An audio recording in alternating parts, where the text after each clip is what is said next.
Hello, good morning, you guys. Welcome to the Museum of Glass Hot Shop.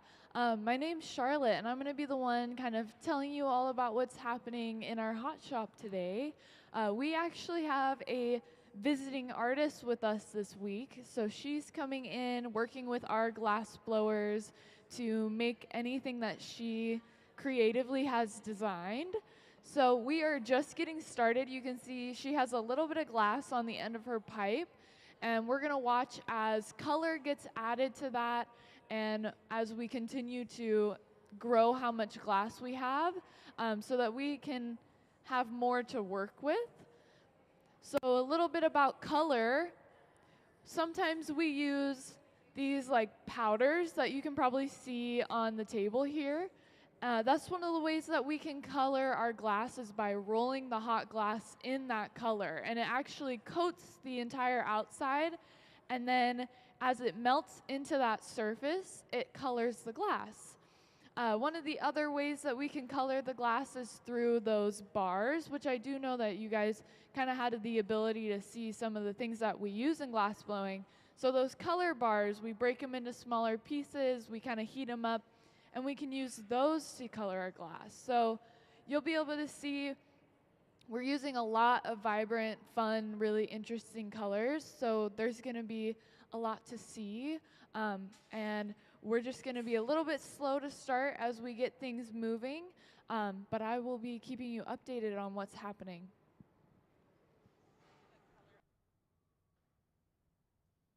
And just for the meantime, can we see the color overlay video?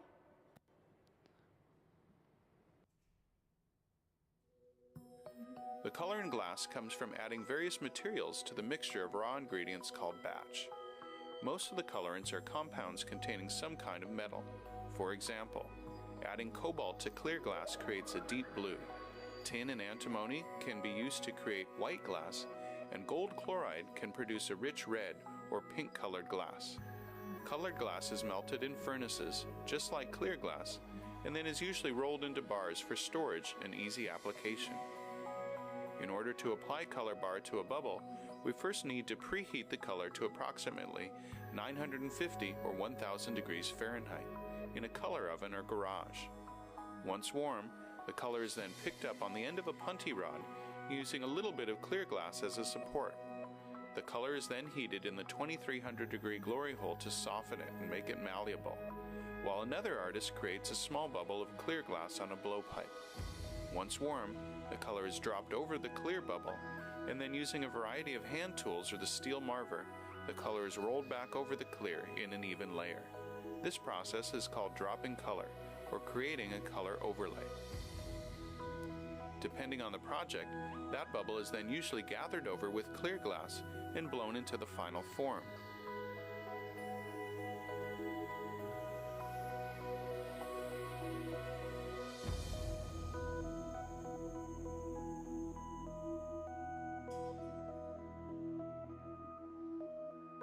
The finished product may appear to be all made from colored glass, but when viewed in cross-section, we can see that there is only a thin layer of color sandwiched between many layers of clear glass.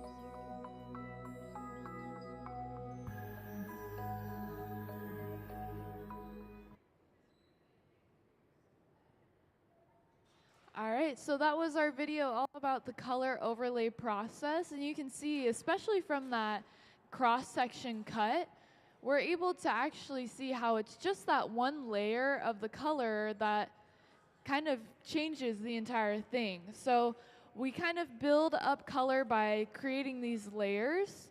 And in some cases, we can actually apply multiple colors just to get different effects to the color that we want, or to have one color on the inside of the piece and another color on the outside. So color is really fun to play with when, talking about glass blowing, and we're gonna definitely be able to see that today. We can see our visiting artist, Bri. She just came out and had some color actually dusted onto the surface of her glass. And now she's going in and starting to let that glass that she added get up to the same temperature as the rest of the glass. Here you'll be able to see as she now goes into a little bit of a chunkier, kind of rocky texture of glass. This is what we call frit. And it's going to add even more dimension and variables to the color.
All right, so a little bit more about our visiting artist, Bri, who's here.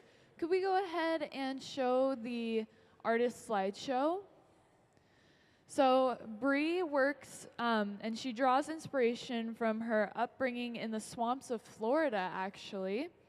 She incorporates the chaotic nature and elements into her art, fusing biology and botany to create forms that seduce and engage her audience.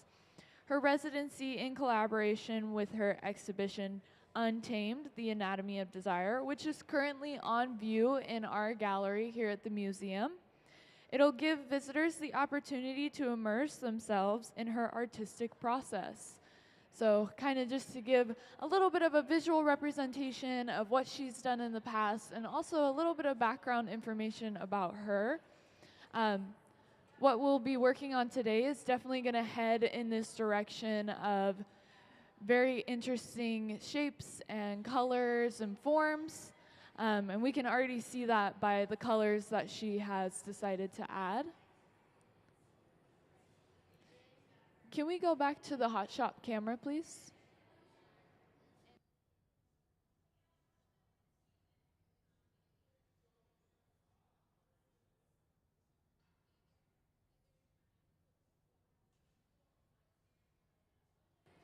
So to begin the process in glass blowing, you can see we actually have to get the glass out of our glass furnace.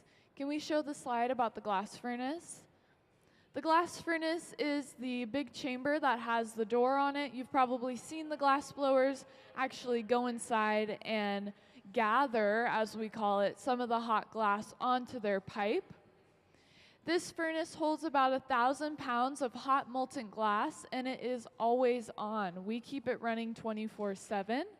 This is so that our glass will stay molten and so that we can make sure we have glass ready to be used. The other important thing that we are using in our hot shop is what we call the glory hole. So this is what our glass blowers use to reheat their glass as it starts to rapidly cool. So going inside of that glory hole allows them to get the glass back up to a temperature that makes it so it can be manipulated and changed again. You can notice that Bri is kind of having to go in and out of that glory hole as she continues to shape and change the glass that she has on her pipe. Once the glass blowers have some of that glass on the end of their pipe, they go into the process of shaping and coloring. So you can see Ben here at the Marver table is actually rotating the glass on the table to shape it. and also dipping into that color to get that color onto the surface of the glass.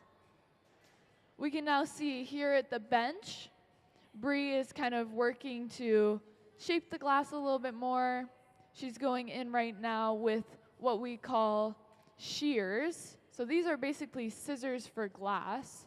They allow us to trim and kind of make indentations to then remove certain pieces of the glass.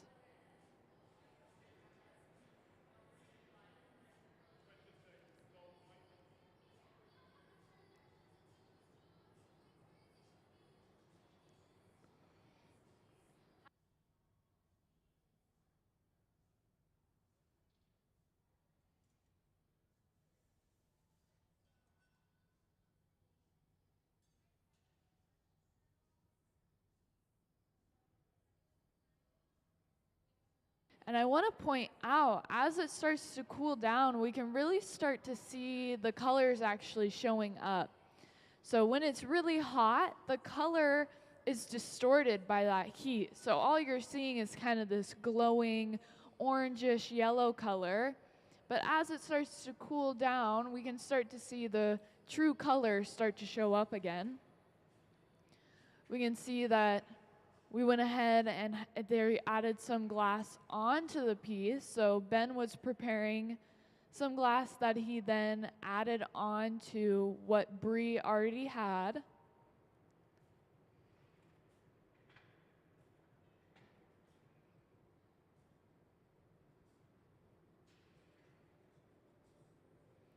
And she's going in with her tweezers, and she's kind of adding some more pattern and dimension to that glass that was just added on to the rest of the piece. And we're going to be able to kind of see that process happen again.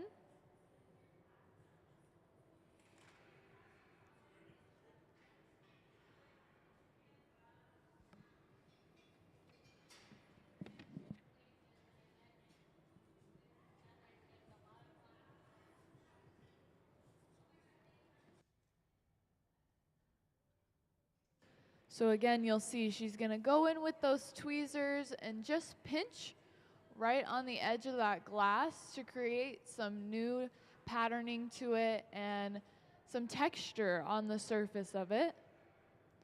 We can also notice that the color of that glass that was added is different than the color that we added to the actual base of it. So we can see that the base of the glass is kind of this almost greenish kind of color, whereas these kind of almost leaf kind of effect that we're adding is more of like a purpley kind of bluish color right now.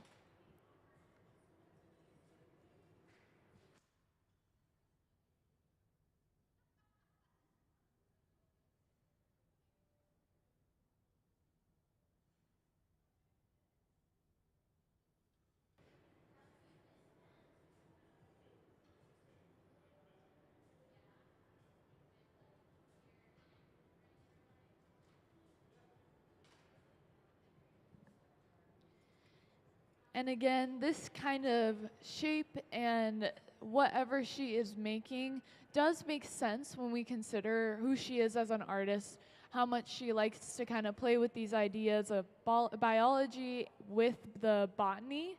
She likes to kind of play into very natural themes of kind of making us look inward to our own kind of existence as a biological being, while also kind of being inclusive to think about, you know, how does this connect back to nature in the plants that we see. Particularly during her residency here, she's kind of focusing on her life when she lived in Florida and she was living in the swamps of Florida, and specifically trying to connect to carnivorous plants. So lots of fun kind of playing with different, you know, different types of plants and how it connects back to her personal life, and playing with different textures and really bold colors.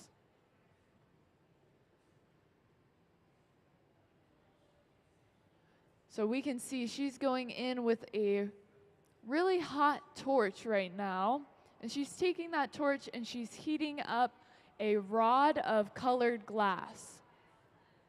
With this rod of colored glass, she's basically able to draw onto the surface of her art pieces. So this is when the sculpting and the very small detail-oriented things start to really come to life, because she's using this small rod just to add even more patterning and details to the actual piece.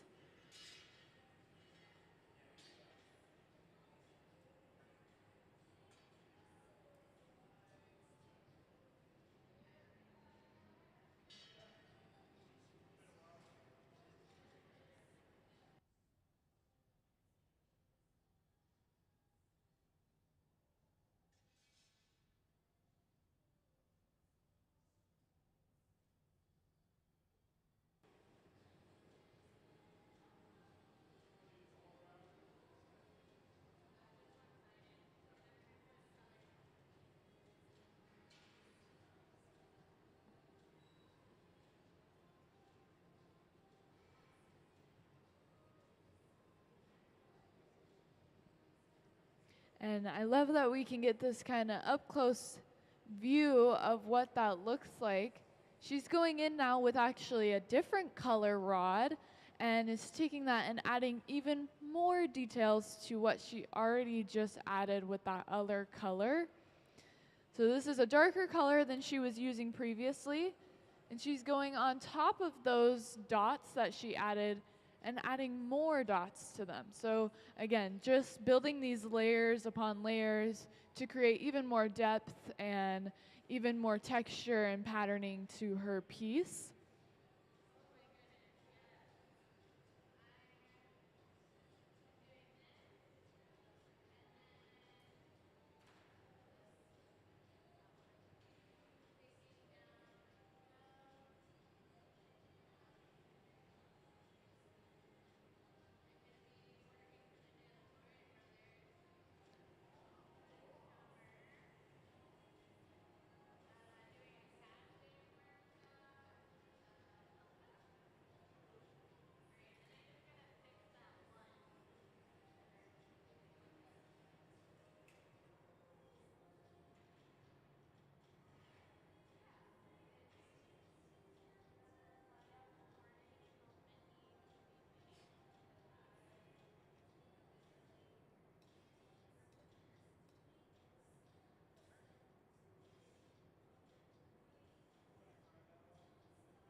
And I do want to point out, as they're working on this piece in the middle of the hot shop at this center bench, the other glass blowers are also working on other elements and pieces that eventually will be kind of becoming larger pieces for her entire kind of creation that she's working on this week.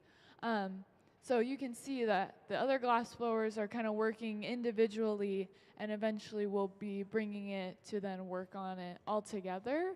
So there's a lot of moving parts happening as we kind of watch them work and move through it.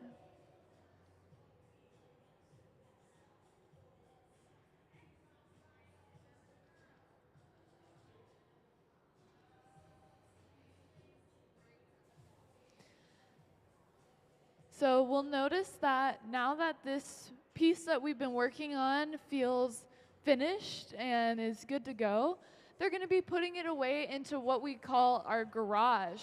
So this big silver box right here that you can see is what we call the garage. We keep it at about 1,000 degrees Fahrenheit, and that's kind of like the perfect holding temperature for glass. It keeps it hot enough that it's not going to crack in any way from being too cold, but it's not too hot that it's going to become loose and fluid again, that it'll take on a new shape. So we're able to use this as, I like to call it kind of the waiting room. You know, like the glass can hang out in there and be comfortable and wait until we're ready to pull it out again to add it to a larger piece. So we can think of that we just completed as like one of the many elements that's going to then be added and, you know, then become part of a whole.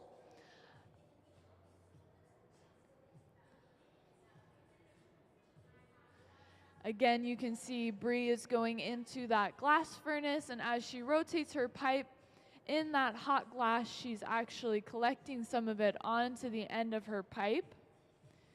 She's going to go over to the marver table, and by rolling it on this steel table, she's able to start shaping that glass that she has on the end of her pipe.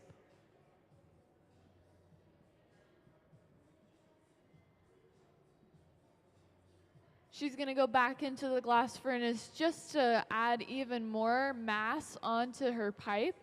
So trying to build up how much glass she actually has on the end of her pipe.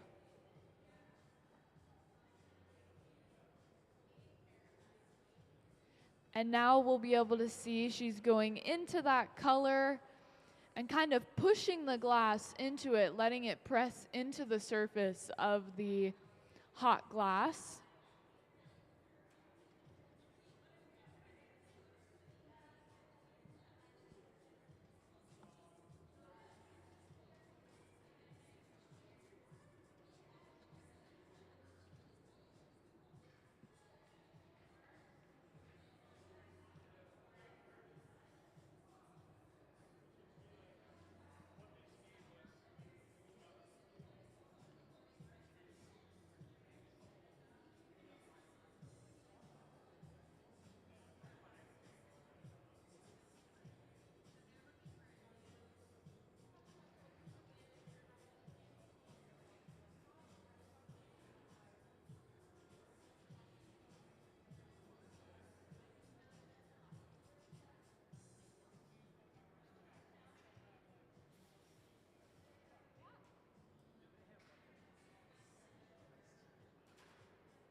Yeah, that's a great question. So does our artist come in with a sketch and an idea, a design of what they want beforehand, or do they show up and we kind of just go for it? Yeah, yeah. So when we have a visiting artist, since they're here on a residency, they do have the creative direction. So she did come in with a sketch and an idea of what was going to be completed this week. But some artists do come in with just like a general idea, but they aren't glass blowers themselves, so they don't know what necessarily can or can't be done with the medium. So it's a lot of like, you know, some people will come in with an idea and we have to go, whoa, okay, that can't be fully executed, or we can do it this way, but it might have a little bit of a different look than what you're thinking. So most of them do come in with that creative direction just because they send in some sort of application saying, you know, this is why I want to have a residency. These are my plans. This is what I would want to do. And we give them that freedom while they're here.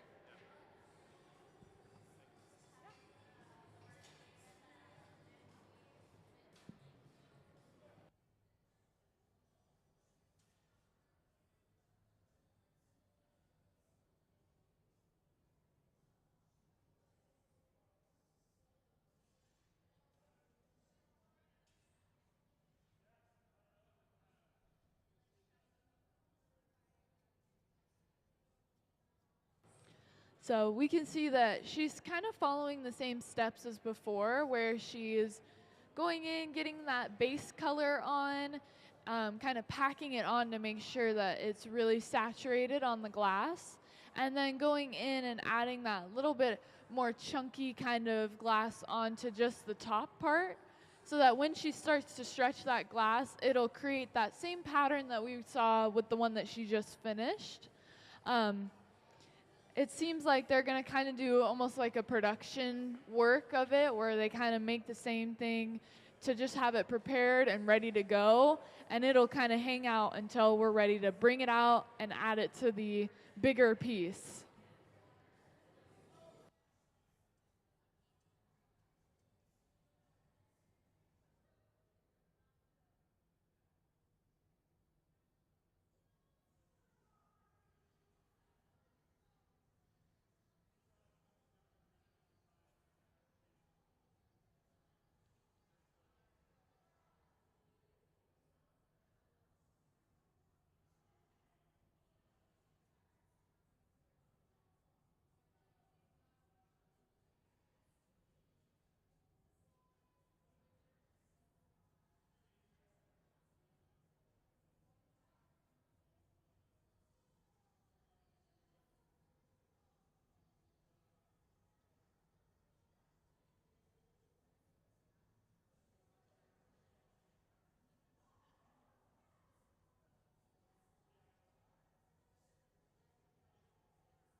All right, so we can see we're kind of at this point where she has stretched out that glass that she had on the end of her pipe to kind of create this stem looking part of the glass.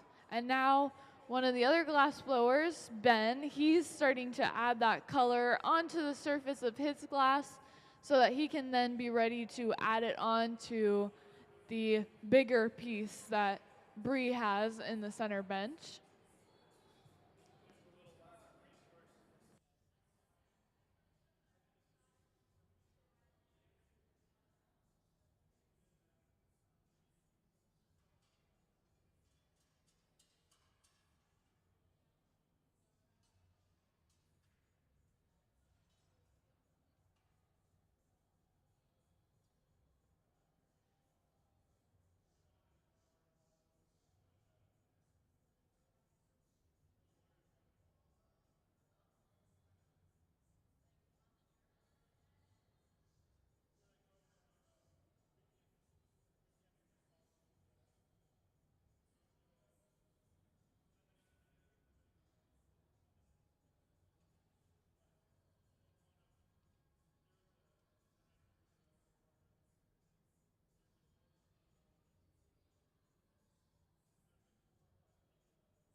All right, so we can see that the extra glass was added on to the base, and Bri actually went in and kind of added that texturing and that shaping to it with her tweezers, and she's now getting ready to go in with the glass rod.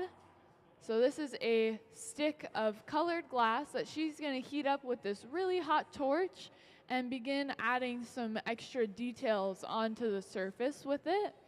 You can kind of imagine it as like drawing with glass. Like she's able to actually go in and add very fine, small details with this stick of colored glass.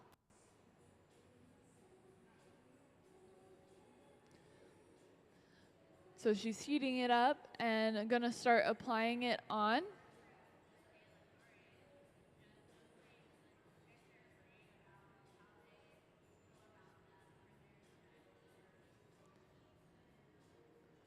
And we can see on the close-up camera as well all that texture that she's adding.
And again, if you want to see some of our visiting artists' work, we actually have a full exhibit right now in our gallery of hers. She has something actually up here in the museum that you can see if you take a walk through the gallery.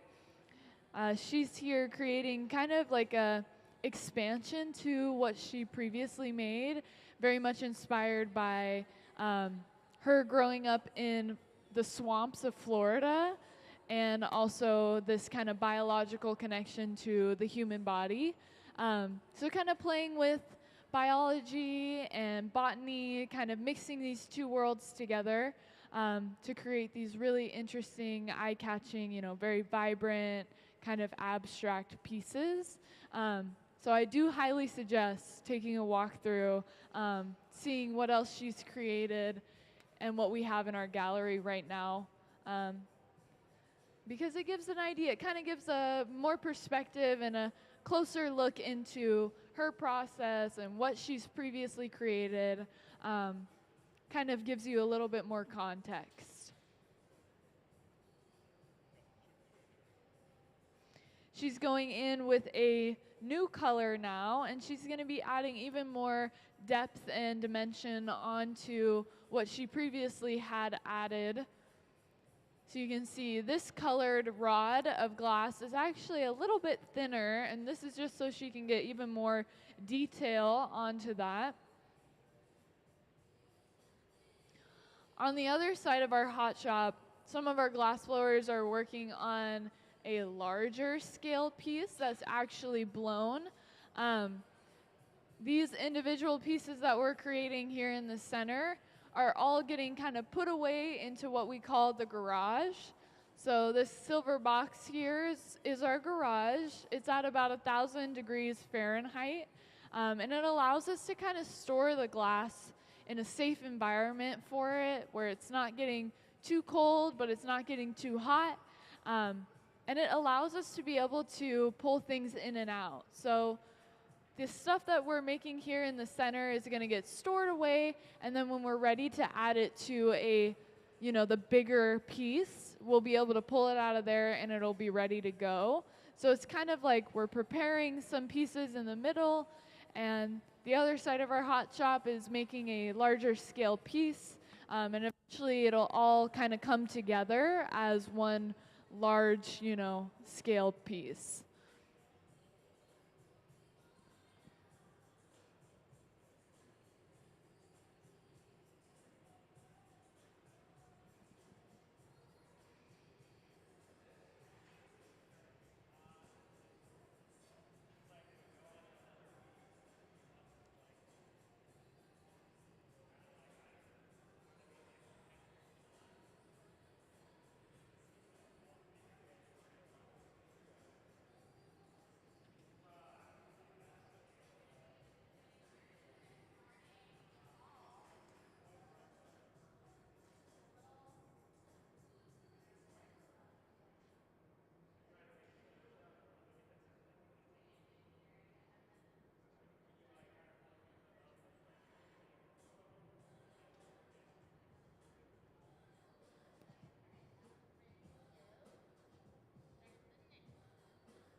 So you'll see now as they take it over to that garage, getting ready to just put it away for the time being until we are ready to pull it back out and attach it onto a bigger piece.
So you'll see Bri heated up her pipe and is now going into our glass furnace. So this is where all of our clear glass is held. She goes inside, rotates her pipe, and gets what we call a gather onto her pipe. So this is basically how pretty much anything in glass blowing starts. We have to get that glass onto the pipe, and our glass furnace is where all of that glass is held. It can hold actually somewhere close to about 1,000 pounds of molten glass. And the glass furnaces are always kept running, so we never turn them off. They're on 24/7. Everything else that you see in the hot shop does turn off at the end of the day, but we want to keep our glass molten and liquid, so we keep that glass furnace on at all times. You can see she's got that glass on the end of her pipe. She's just headed over to the pipe cooler. It's kind of this water trough that allows her to cool down the pipe so she can get a better grip up towards the top, closer where the glass is. She's starting to get that color onto the surface of the glass, so you can see she's kind of dipping and applying pressure into that bowl of powdered color. And then she will begin melting it onto the surface, creating a new layer of that color. A lot of people think that it takes like mixing and kind of like actually spinning it in or kind of kneading that color into the glass, when in reality it's just kind of like building layers upon layers just to create the effect of the color on the outside. So when we were, if we were to cut it in half and look at that cross section, we would see a lot of layers of clear glass and just a single layer of that colored glass. And that's what colors a whole piece.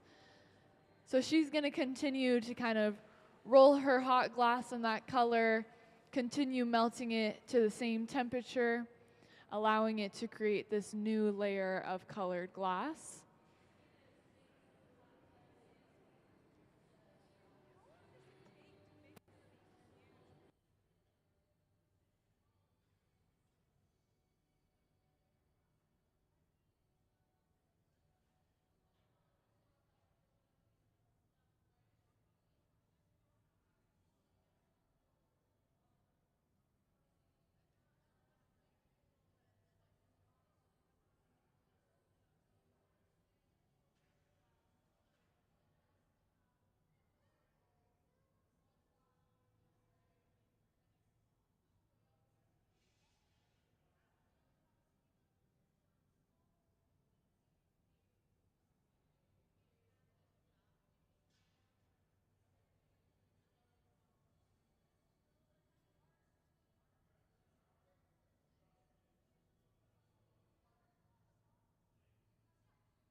All right, folks, so I've been kind of letting you hang out and take in what we're doing here in the hot shop.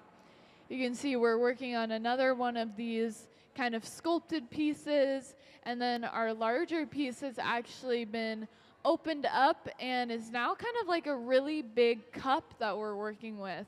So on the far side of the hot shop, they have created this very large blown piece, and meanwhile, in our middle bench, we are continuing to work on these sculpted pieces that will then be kind of brought together to create the final vision.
So we can see they kind of allow this color to connect onto the main piece that she's working on. And she's gonna go in and actually kind of pinch at it with what we call tweezers. And it's funny because they kind of look like the tweezers that we use in normal life, but just on a really big scale. And they allow her to go in and kind of pinch at the glass and shape it and add even more texture. You can see how, this in particular, this piece kind of does pay attention to that kind of botanical feeling, right? It feels very like earthy and natural and very kind of, it's not structured, it's kind of fluid and has these very like, leaf kind of shapes, and the colors are going to be very vibrant with that green and the kind of blues and purples. In particular, she's actually inspired by carnivorous plants and specifically the corpse flower. So if you've ever seen, it's a huge, huge flower that blooms like only every once a year or once a year. I don't know if that's fully accurate, but it's a huge flower and it smells awful. If you ever get the chance to look it up and kind of get an idea, that's kind of what her inspiration is. So very much playing into that very natural botany, but also, again, connecting back to human biology and thinking about, how the audience is viewing it and kind of putting the audience back into a perspective of themselves.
you're wondering if any of these separate three, what we call glory holes, usually people do call them kilns, if they are different in any way, and the answer is no, actually. The only difference between them is their size.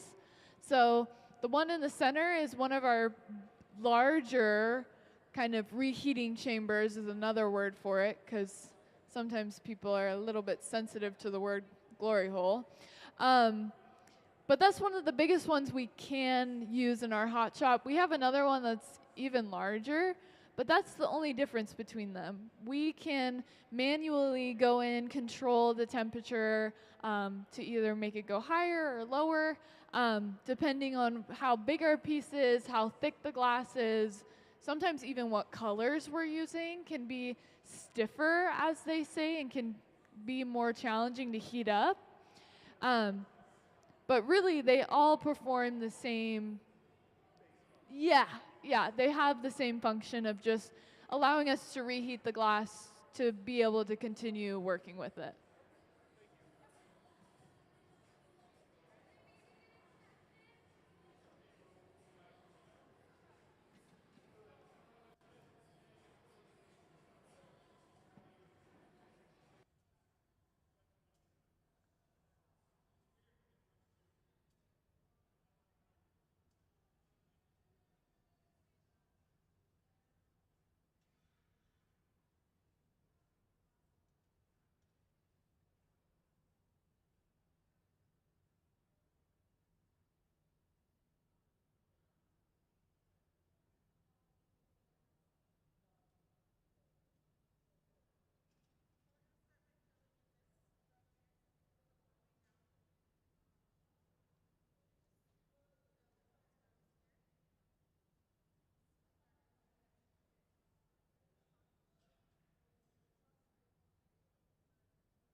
All right, welcome in, you guys. We're happy to have you. This is our hot shop here at the Museum of Glass. We're working with a visiting artist, so Bri is here. She's the one with the green hair you can see walking across the hot shop. She's here working with our team of glass blowers to make some pieces for her own personal projects. So you're going to be able to see them working on some of the elements that are going to go into the larger piece. We're going to talk a little bit about color because we're using a lot of color today. So on the table here, you can kind of see some of those colors that we're going to be using. They usually come in like this powder form for us today. She's also using kind of this more rocky, kind of chunkier glass that we call frit. And then also we can use color bars. So these are solid bars of colored glass. To give you guys a little bit more context about color, I'm going to see, can we play the color overlay video? The color in glass comes from adding various materials to the mixture of raw ingredients called batch. Most of the colorants are compounds containing some kind of metal. For example, adding cobalt to clear glass creates a deep blue. Tin and antimony can be used to create white glass, and gold chloride can produce a rich red or pink colored glass. Colored glass is melted in furnaces, just like clear glass, and then is usually rolled into bars for storage and easy application. In order to apply color bar to a bubble, we first need to preheat the color to approximately 950 or 1000 degrees Fahrenheit in a color oven or garage. Once warm, The color is then picked up on the end of a punty rod using a little bit of clear glass as a support. The color is then heated in the 2300-degree glory hole to soften it and make it malleable, while another artist creates a small bubble of clear glass on a blowpipe. Once warm, the color is dropped over the clear bubble, and then using a variety of hand tools or the steel marver, the color is rolled back over the clear in an even layer. This process is called dropping color, or creating a color overlay. Depending on the project, that bubble is then usually gathered over with clear glass and blown into the final form.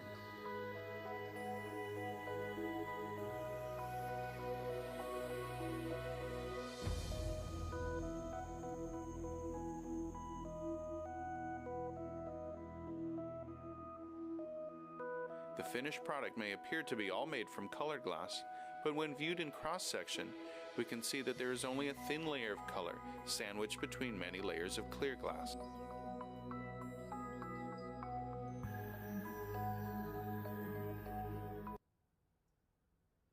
All right, so that's a little bit about color and how we apply it in glass blowing. What you're gonna see is a lot of kind of our guest artist, our visiting artist Bri, going back and forth and actually applying that powdered color onto the surface by kind of pressing into it, applying pressure into that powder, and then going back to the glory hole to allow it to get to the same temperature and melt into, and creating a new layer of colored glass.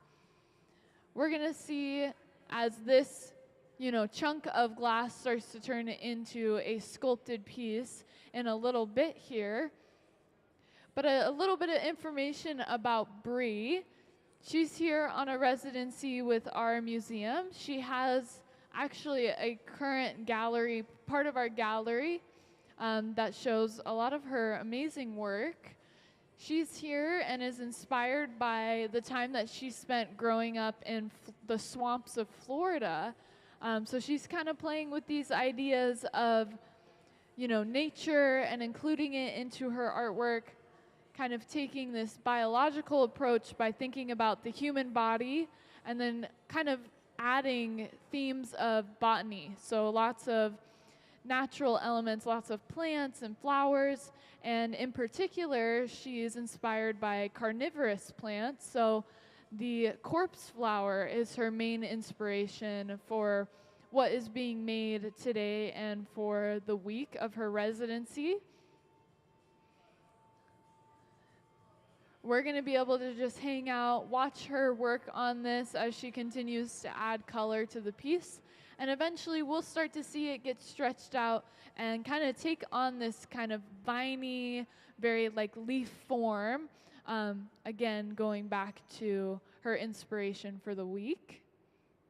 On the other side of our hot shop, we have our glass blowers working on some larger pieces that are going to then be put together to create the whole. So right now you're seeing kind of just elements of what eventually is going to become a larger piece.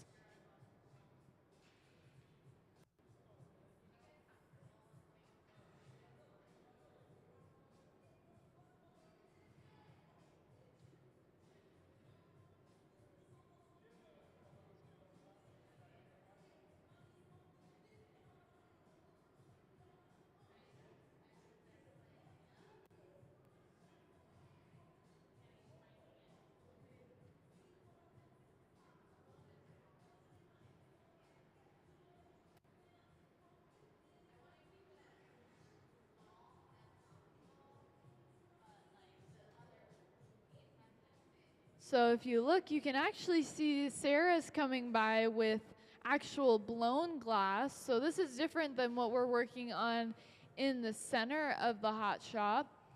There's actually a bubble creating hollow space inside of the glass, and that's how we are actually expanding the size and the shape of it, is by blowing that breath into the glass and letting it expand.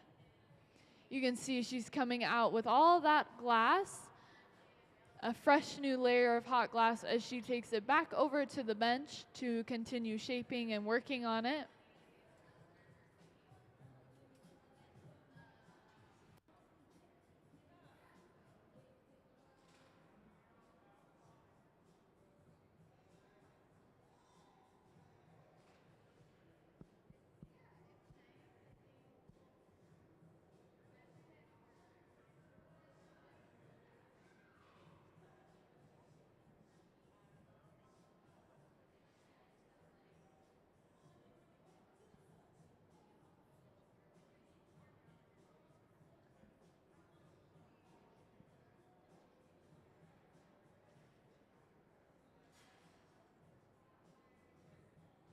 So we'll now be able to see she's going to grab the tip of the glass and start stretching it out.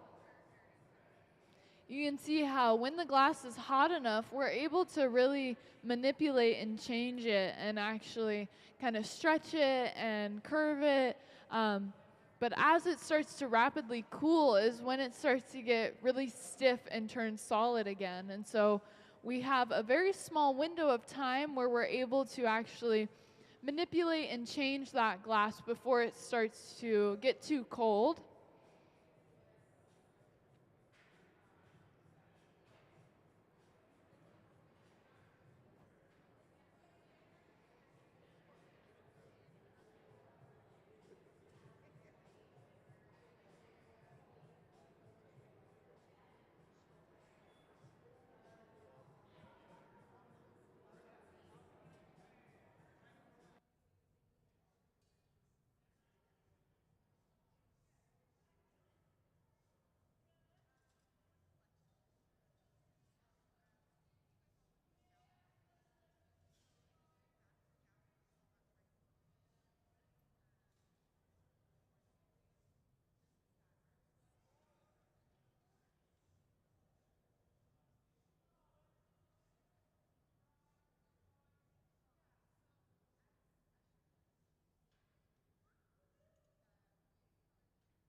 Can we go ahead and see the artist slideshow?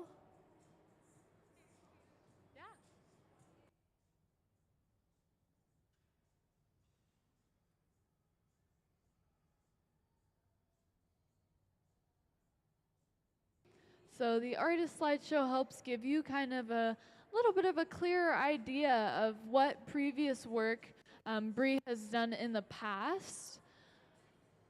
Lots of really vibrant, fun colors, really abstract shapes and textures, and playing with a lot of different themes of, you know, human biology, but also including this kind of whimsical, very natural feeling to it.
So we'll be able to see Ben is heating up some colored glass.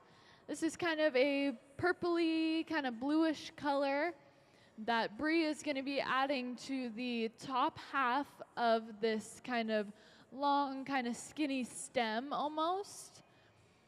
So she's going to apply that glass onto the base of it, and then actually start going in and adding this leaf texture by pinching with her tweezers. So next time she comes back to the bench, we're going to be able to see she's going to start creating that texture on the surface of this glass that was just added.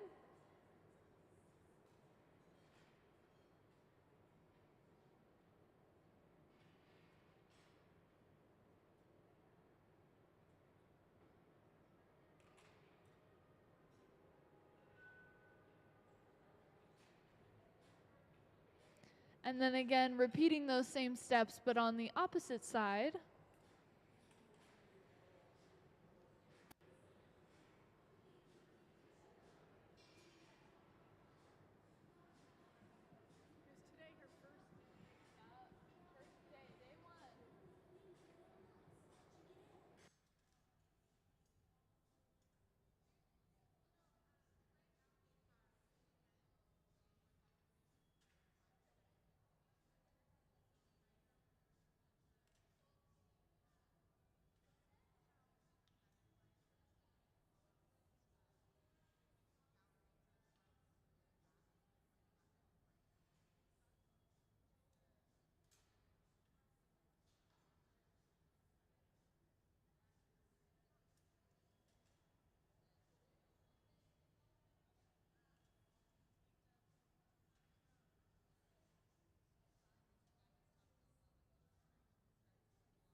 So we can notice that as the glass starts to kind of rapidly cool down, we can start to see that color that she's been applying really start to show up. That kind of base color of that very like sea foamy, light tealish green with the purples and the blues added on.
So we can see that Bri is going in with this colored rod of glass and is actually adding some very small details by kind of almost drawing on the surface of the glass with this rod of color.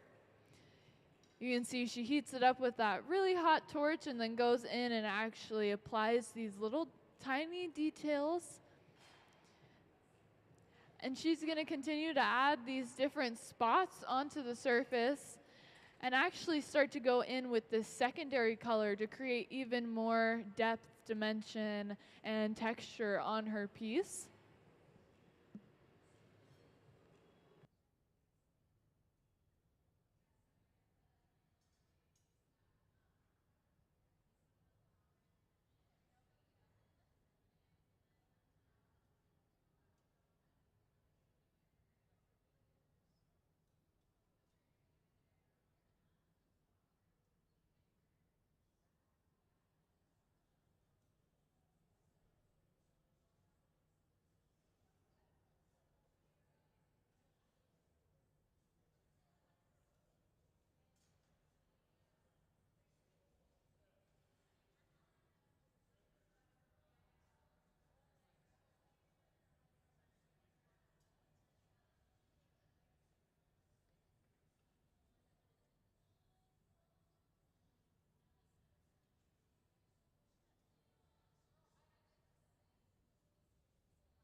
So you'll notice we went ahead and put away that finished piece that we were working on in the center bench into the garage. So the garage is the big silver box where we can kind of store our glass in preparation for applying it onto a larger scale piece. Usually I kind of like to refer to it as the waiting room. Like we can kind of put things in there and they can hang out until we're ready to start using them. On the far side of the hot shop, we can see that Sarah is making some really good progress on that bigger blown piece as they continue to add more of those kind of little stamps of different colored glass onto the surface.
So we can see that on this blown piece on the far side of the hot shop, our glass blowers have added this kind of spotted pattern with this color on the surface.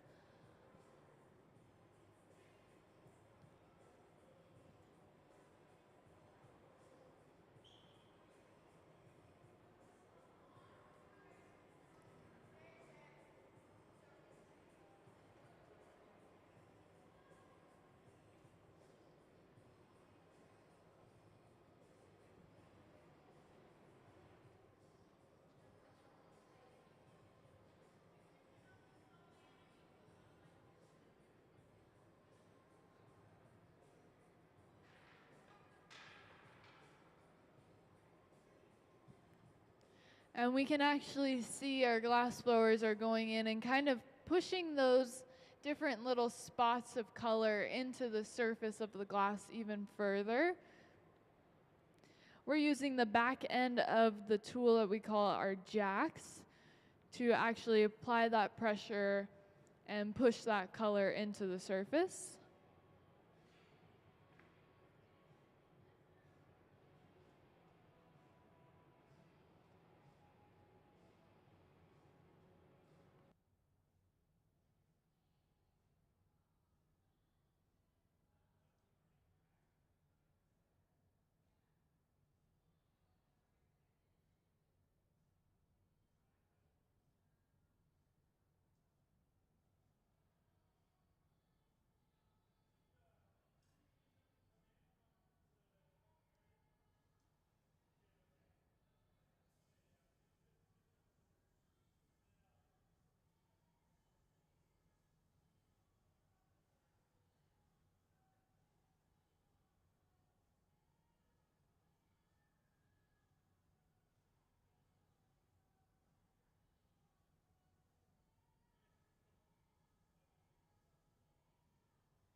All right, so we can see some new colors are getting pulled out to be used. We're still working on that bigger piece with those different dots of color that they're trying to kind of press into the surface. Meanwhile, I see that we have a pipe that we've heated up that we're going to be getting ready to gather onto. So we will see what direction we start to go in now that we have finished off, I believe, all of those kind of stem looking, very viney looking elements that are put away in our garage for later.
All right, so we can see that we're dipping into a new color. If you can see on the marver table down here towards the front, we have this very bright, kind of reddish orange color. It gives kind of like, kind of fiery, kind of reddish orange. And they're continuing to just work on this, starting to add it onto the surface of the glass. Meanwhile, on the far bench, we can see that all of those spots of color have now been pushed into that surface and actually are kind of resting flush with the clear glass. Just to give a little bit of information about our visiting artist, Bri, who's here with us today. You can see her, she's got the really cool sweater on with the eyeballs all over it. can we actually play her slideshow up on the screen? So Bri is inspired by her upbringing in the swamps of Florida. So she grew up in the swamps of Florida where she was around a lot of nature and a lot of wild animals. She's inspired by not only biology, so very natural human biology, and kind of making her audience kind of look in towards themselves and think about their own, physical bodies, but also this very abstract, colorful, and natural inspiration. She brings kind of this whimsical twist to different parts of the human body. During her residency this week here at the museum, she's going to be working on some artwork inspired by specifically carnivorous plants. So in particular, the corpse flower. So for those of you that don't know, it's this very, very large, it's huge, giant flower that blooms like, I think only once a year. And when it blooms, it actually has an intense smell of death. Like it smells like a rotting corpse. If you have the chance, I would totally suggest you give it a quick little Google search so you kind of have this visual idea of what it looks like. But she's playing with lots of really fun, bold, bright colors and creating this very large corpse flower, like inspired by a corpse flower. If you get the chance as well, or you haven't yet, to go check out what she has currently in our gallery. She has some of the artwork that you're seeing up on the slideshow, she actually has here in our Museum of Glass gallery at the moment. So it definitely gives you a really good look into her artistic approach, her expression, and what she's looking to bring out in her artwork. But if you did already check out the gallery and you have a good idea of what kind of work she does and all of that, then I hope you enjoy getting to watch her kind of go through the process of creating this new piece. We have some elements that have been put away inside of our garage.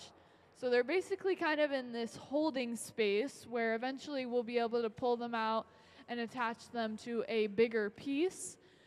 So we're kind of working on these different bits and pieces, smaller elements, even some larger elements that then are all going to be brought together to create this very large kind of blooming corpse flower. It's going to be really fun, and it's been a joy already to watch her kind of work.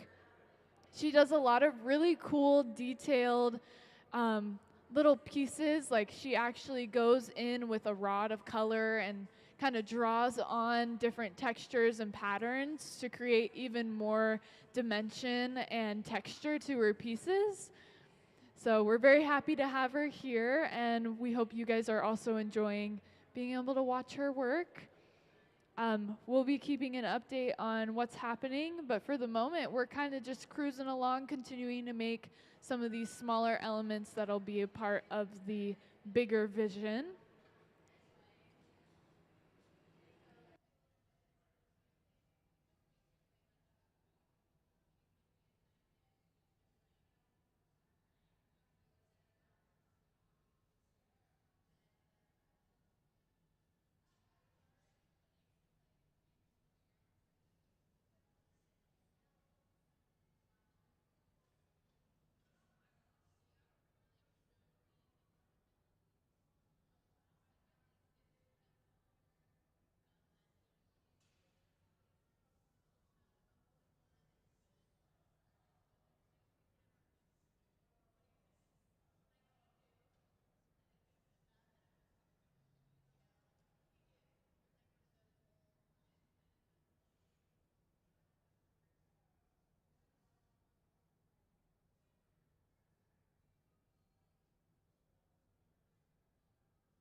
So I just want to point out right now we're getting a good look at one of the ways that we color our glass. So you can see this kind of rocky, textured glass that we have sitting on this little marver table here. This is one of the ways that we can actually color the surface of clear glass. It's kind of got this texture to it that's a little bit more chunky, whereas like powdered glass is very fine and kind of coats the whole surface. This kind of texture actually kind of leaves more variation in the color and allows for some of that clear to peek out in certain areas, or makes it so the color isn't as consistent across the entire piece, which definitely then adds to that kind of pattern and texture that I know Bri is definitely wanting to achieve. I do believe we're going to be bringing something over here shortly and actually rolling it on all of that, what we call frit. So we will be seeing what happens with all of this laid out frit here shortly. Meanwhile, in the center, we're going to be able to see what I was talking about earlier, where Bri actually takes one of these colored raws and draws onto the surface of her glass. So this is something that happens frequently, especially in tabletop torch, kind of like working with a smaller flame at a table. People who make beads and jewelry and other items that are on a smaller scale use these rods pretty frequently, but we can also use them in glass blowing to draw on the surface of our pieces.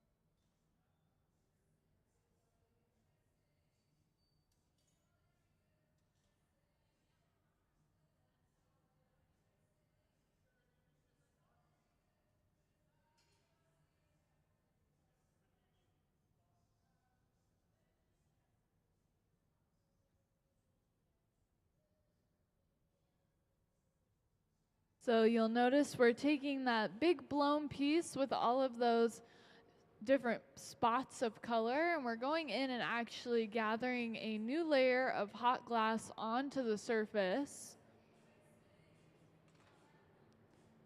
So you can see Sarah is rotating that pipe inside of the glass furnace, gathering some of that hot molten glass.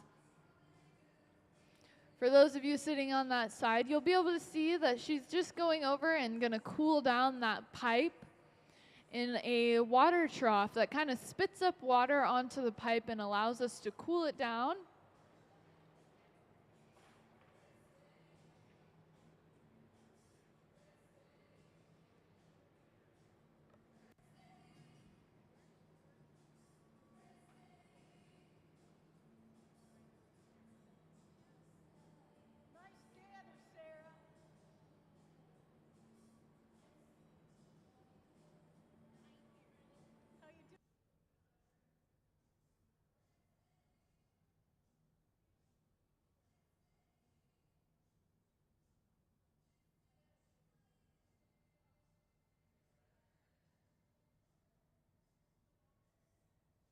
You can see we are now going over and we're rolling all of that new fresh layer of glass that's hot onto that frit that we laid out.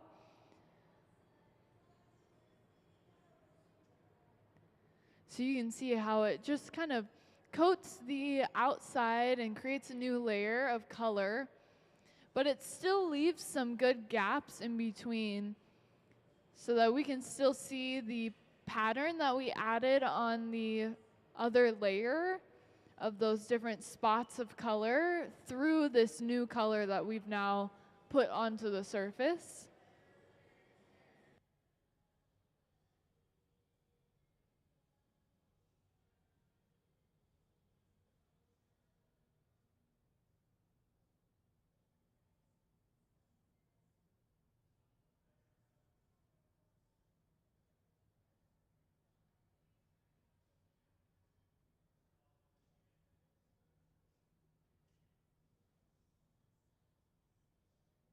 And once again, repeating that same process.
Seeing you so much.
So you'll notice that we're now at the center bench with this larger piece. We've pulled out a tool that we call a block. So this is a wooden tool that we keep soaked with water, and it allows the glass blowers to shape the glass and kind of round it out a little bit more. It also makes sure that we get equal distribution of glass on either side of the pipe so that as we continue to blow that bubble, we don't have any chances of it unevenly blowing and then going off in a certain direction and maybe blowing out in a certain way that we don't want it to. So you're going to see we're going to heat it up really nice and hot and bring it over to the bench and begin shaping it further and starting to really see this kind of big mass of glass really start to come to life. You can see since it's so large that we aren't able to actually sit down at the bench with it. One glass blower has to hold the wooden block while the other actually rotates the glass inside of the tool.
You'll see one of our glass blowers is going to begin blowing into the pipe to continue expanding that hollow space that we have on the inside of the glass. So we can't quite see it right now because of all the color that we added, but there is a bubble inside of there, this hollow space that we're going to continue to expand, and therefore it will also help expand the entire piece of glass.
Again, you'll notice just cooling down the pipe off to the side by kind of putting it into this water trough that spits up some water to cool it down.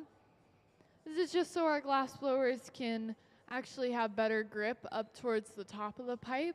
If you think about it, the weight distribution is completely off because we do not have equal weight on either side of the pipe. all of the weight is on one end. So it makes it feel a lot heavier than it actually is, just because that weight distribution is not even.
So what you'll notice is that we've pulled out something from our garage that was made previously in preparation for the bigger piece. And what they're doing is starting to heat up. It's basically a very large cup that they're heating up right now. So if you look on the far side, you can see this really big cup. And eventually what they're going to do is actually put what they have at the center here and stuff it inside of that big cup. So we're actually going to kind of create a new whole layer on top of what we already have by putting everything inside of this very large cup and actually adding on that cup to the base.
All right, so we can notice that the intensity in the hot shop kind of went up a little bit, huh? We're getting ready to put this cup down on the stand here, and then one of our glass blowers is gonna actually get up on top of the marver table to be able to stuff it inside of that cup. So here we go, we're gonna see them break it off of the pipe.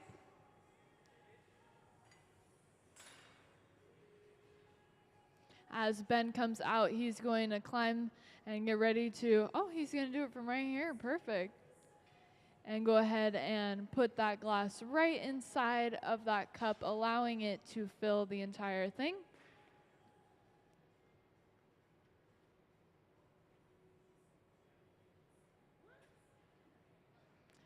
Woohoo! Round of applause for that.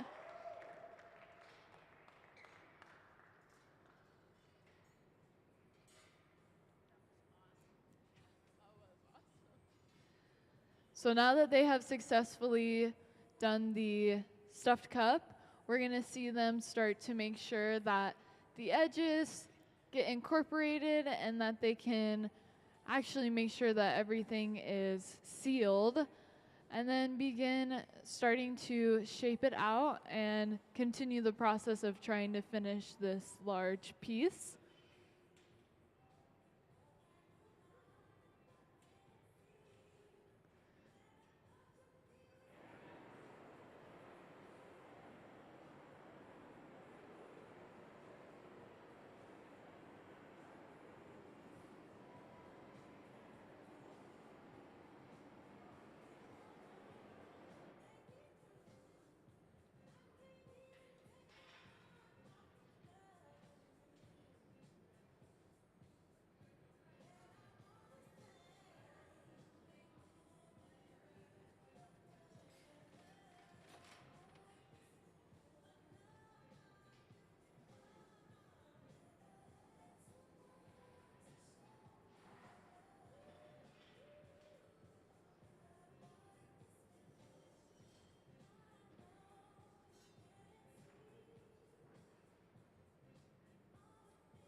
So we can see by rolling it across this marver table and slowly shifting the angle that the pipe is being held at, we're able to kind of push those edges of that cup to lay flat and flush with the rest of what was, previously on the pipe before adding the cup on.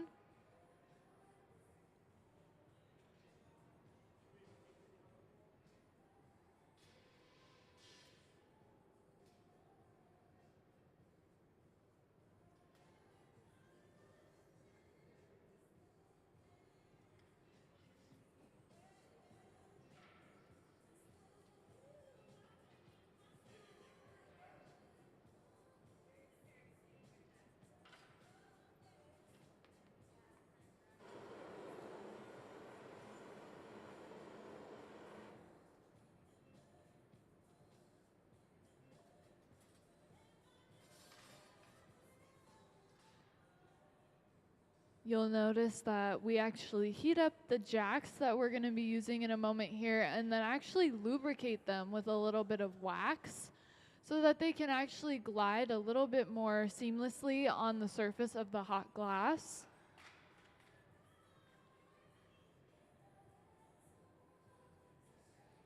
You'll see coming out of that glory hole, continuing to roll all of that glass that we have on the end of the pipe.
You'll see he's going in with the newspapers to continue shaping as we blow air into the piece, continuing to just expand how big it is.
So you'll notice now he's going in with those jacks, trying to create this indentation in the glass. This is to prepare us to create what we call the jack line.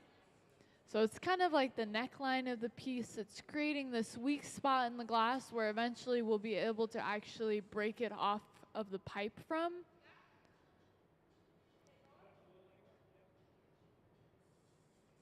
You can see as he squeezes on those jacks and applies some pressure to that specific area, he's able to start getting it to close in on itself more and more.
So you'll notice we now have a measurement of how large we want this to be blown out to. So our glass blowers will be using that as kind of their reference point to make sure that they get it the right size that the artist is looking for. And so this will be a process of continuing to heat it up, get it up to a temperature where it's able to change shape again, and blowing more air into it to continue expanding its size just by blowing the breath into it and expanding that actual hollow space now that we have inside.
So those of you who may have just recently joined us, welcome in.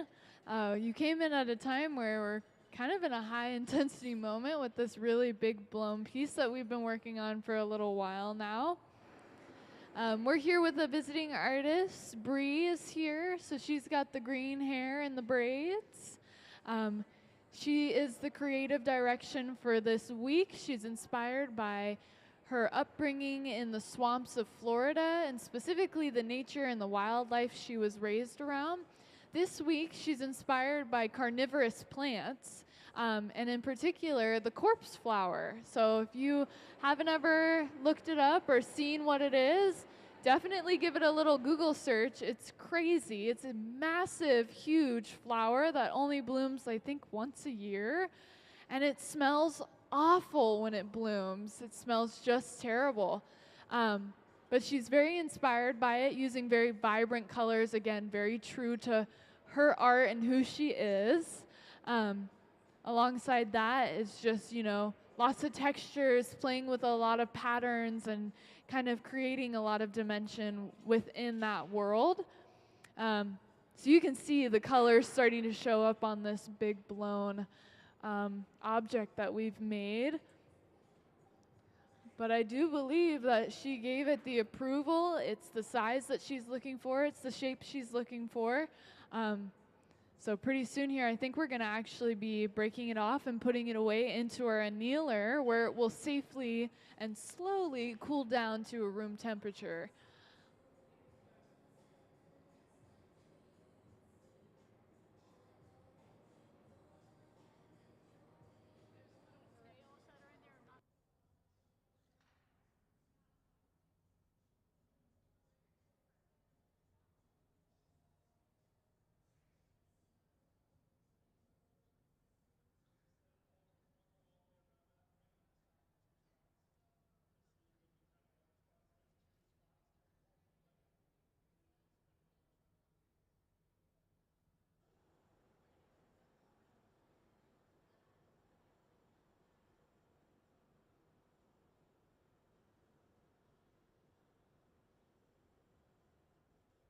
So we can see one of our glass blowers has gotten into some protective clothing so that he will be able to carry the piece over to the annealer and safely put it in there. So all dressed up, ready to go to be able to carry that giant piece of glass. Meanwhile, you see we're going to get prepared to go ahead and break this piece off. A little bit of water onto this file. He's going to actually go in and kind of file that jack line that we created earlier, that weak spot in the glass.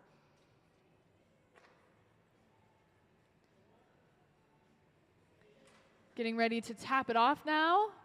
And we're going to go ahead and torch that bottom.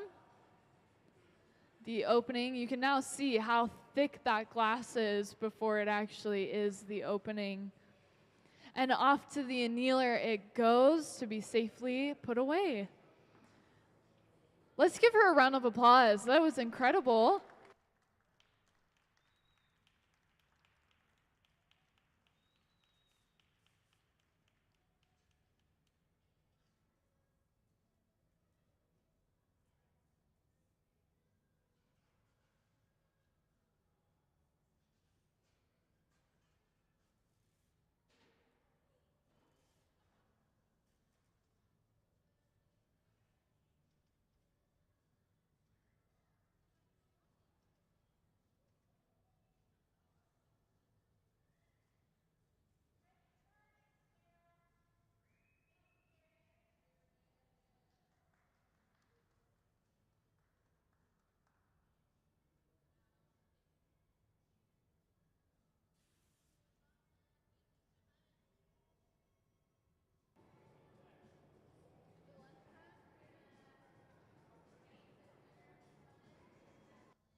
All right, so it looks like they're going to take a little bit of an early lunch after that big piece.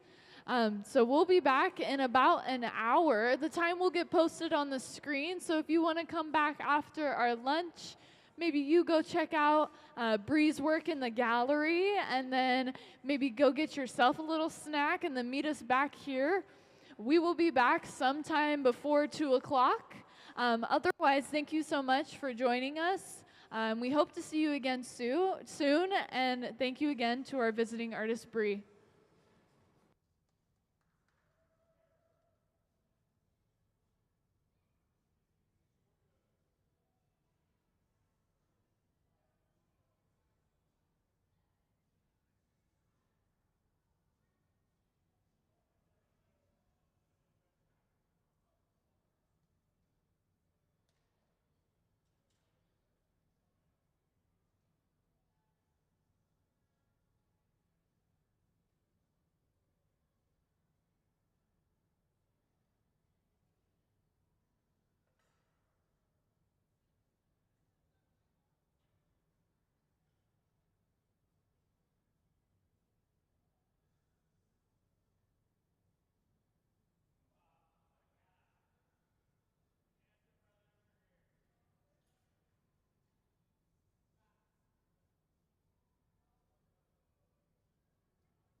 All right, welcome into the Hot Shop, everyone.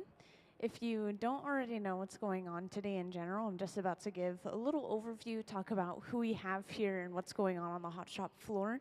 And then I will jump into just a brief overview of the Hot Shop itself. And then usually I'll just follow along in the process and just explain what they're doing when they are doing it, since that is obviously super exciting. We get to see the live glass blowing in front of us.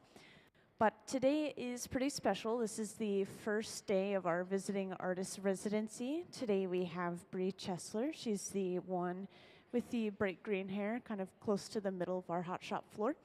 And everyone else around her is just going to support her in creating her artwork. And that's pretty much it. So this work that we'll see, it is supposed to be kind of inspired by sea life and botanicals. So this piece specifically is supposed to be based off of a corpse flower. And I saw a picture of kind of the inspiration for it. It has a lot of bright kind of blue-green colors and purple colors. So that's kind of what we can expect to see. Lots of kind of curvy and natural organic shapes. And that whole slideshow you've been seeing go by, this is all our visiting artists previously made work. And on top of this, Bri Chesler, she has some work in the museum right now. So when you walk through the galleries, or if you already have, that entire section that's labeled Untamed, the Anatomy of Desire, that is all Bri Chesler's artwork. So that gives you a really good idea of what she likes to do with her work. And the stuff that we'll see in the Hot Shop this week is a little bit different. Apparently, we're going to be trying to include some smaller and more ornate details inside of the glass, which Bri would usually use beads and fabric and all these other details to create. So we're just going to see a little bit of a difference in here. So that's what we can expect to see. Now for the little overview, I'm just going to point out a couple of pieces of equipment in the Hot Shop. So first off, where we start all of our projects, how we create anything in the Hot Shop, is starting with the glass furnace.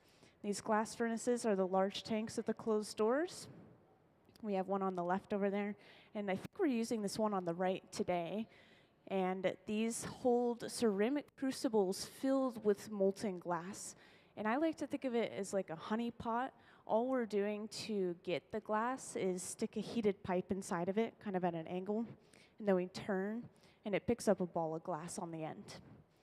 So we'll start with just a single little bit of clear on the end of our pipe usually, and then we'll kind of build upon that, and we'll add layers of color. And we have already grabbed some color and started using it over on the left bench. Luckily, I have a little example that I grabbed yesterday, but this is a piece of color bar. So kind of as the name suggests, it's a bar of colored glass. They usually come pretty long like this, and we'll just chop it into segments. So this is where our color comes from. We don't make it ourselves. And yeah, it's just colored glass. So same mixture, just has metals and minerals and oxides inside of it to get the color. And it looks like we're using another type of coloring right here as well. So these are bowls of frit and powdered glass. Frit is basically shards of colored glass. And this can be helpful to give us a little bit of texture on the surface of the glass. We can even leave it raised, which not necessarily it's going to have a physical bumpy texture, but usually it just creates a speckled appearance. And of course, if you guys have any questions at any point, feel free to just raise your hand and let me know. And at some point soon, we're going to have cameras following the artists around at each of the benches so you guys get a really good view of what's going on down on the floor.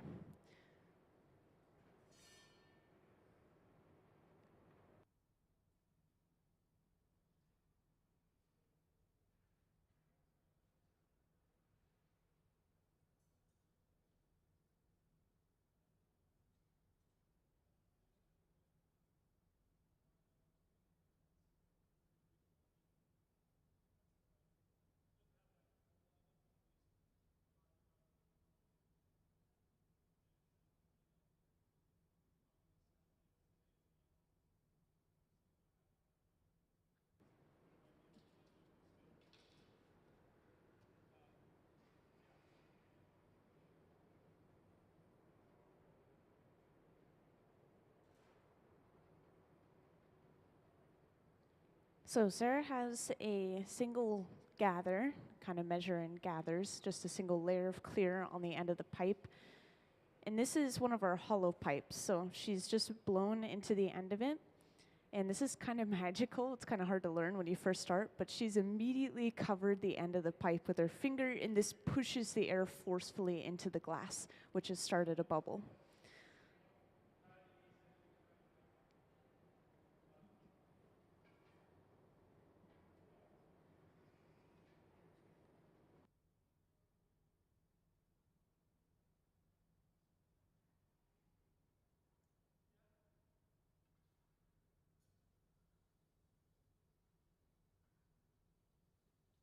If anyone's curious, that's a pipe cooler that's being used over on the right. It's just a trough of water that we set the pipe down into.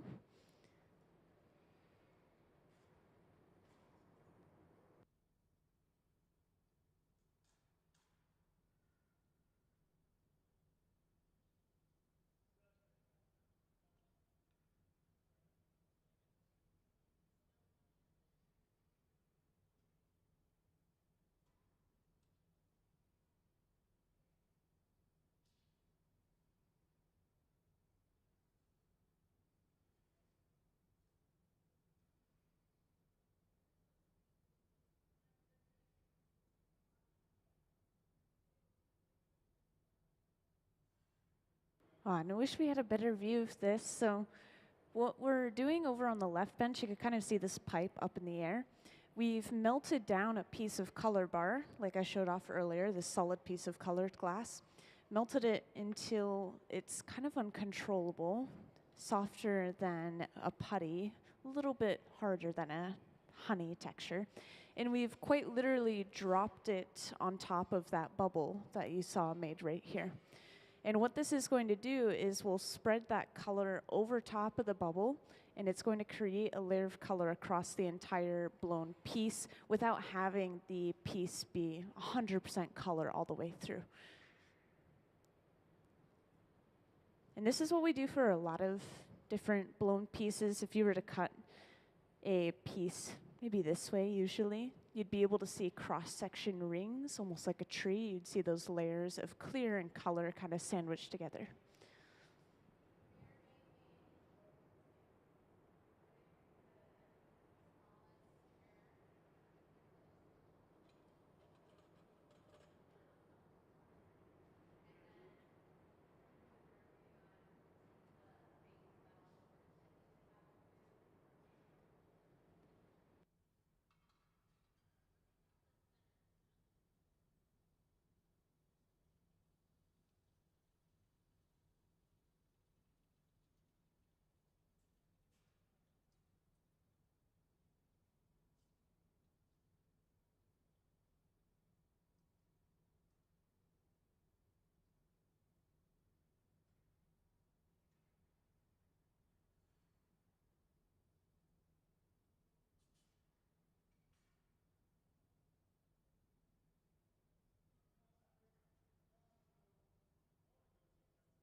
So over on that left bench, this is where they're starting the base of the entire piece, which is going to be blown, it's going to be hollow. But there are going to be a lot of sculptural elements to this piece as well, and that's what they're working on at the center and right bench at this exact moment. These are going to be pretty large pieces of glass, it sounds like, and they're going to be kind of the central component of the entire piece, which they'll build off of.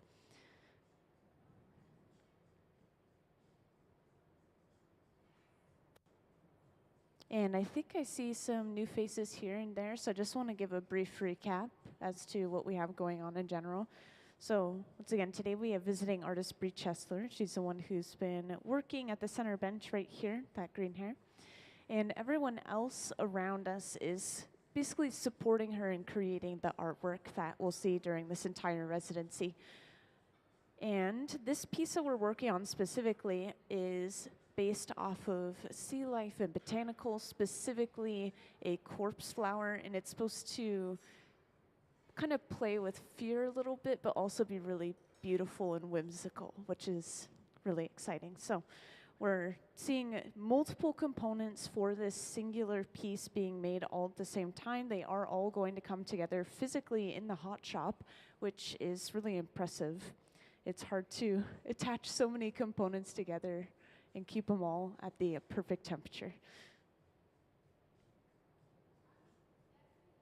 And the photo that I saw that was the inspiration or the design for this piece, it had a lot of these blue-green colors, and it has some purple colors inside of it, purple pinks. So those are the colors that we can expect to see from this. And once again, it's based off of sea life and botanicals, so we should see a lot of natural organic shapes, almost like leaves or even seagrass for this piece.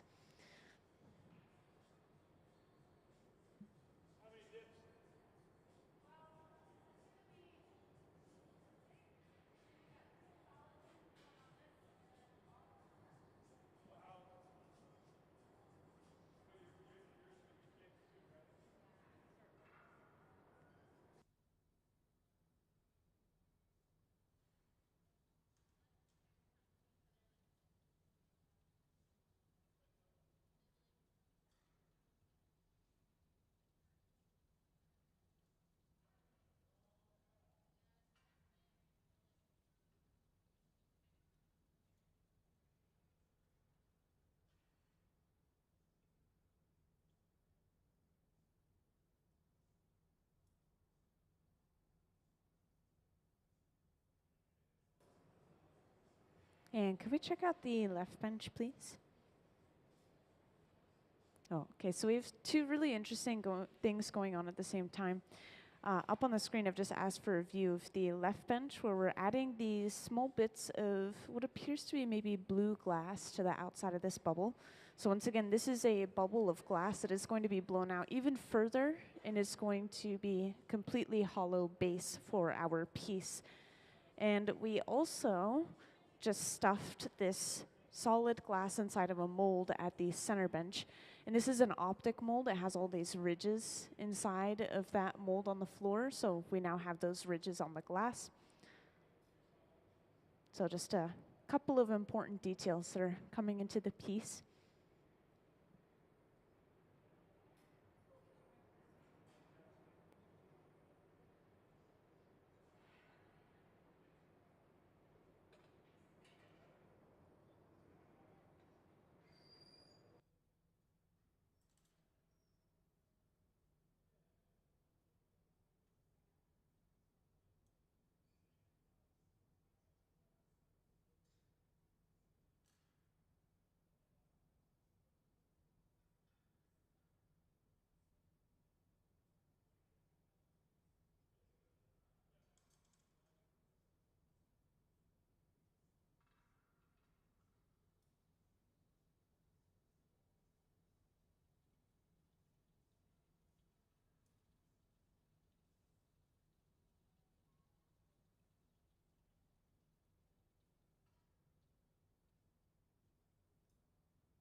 So they finished with those dots over on the left bench. There's a little bit of remaining color on the end of the pipe, that blue that they were applying. So we'll stick it in the garage, which this is a good chance to point out this box here. We'll use it throughout the day, throughout the residency really, but anything we put inside of it, we're trying to preheat up to or just keep at about 1,000 degrees Fahrenheit. And this sounds really warm, but it's a very happy medium temperature for glass. So from there, we can cool it down further or we can heat it up further, and we're not going to have to worry about thermal shock. Well, we won't have to worry as much anyways. Now with those dots on the left bench, we're flattening them down a bit. And the goal is probably going to be to smooth these dots out completely before moving on.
So we're starting to see some tool use at the center bench.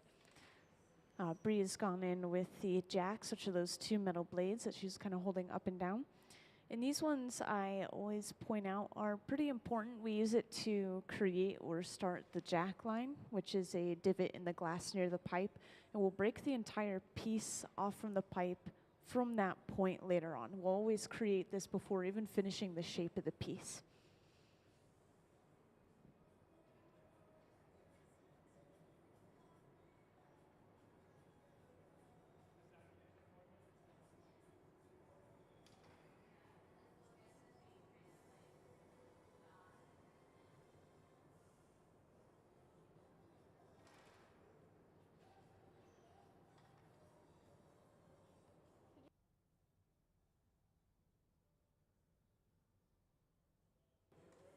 Yeah, could we have a view of the center bench for a moment, please? So far, we've just flattened this out into a little bit of a disc.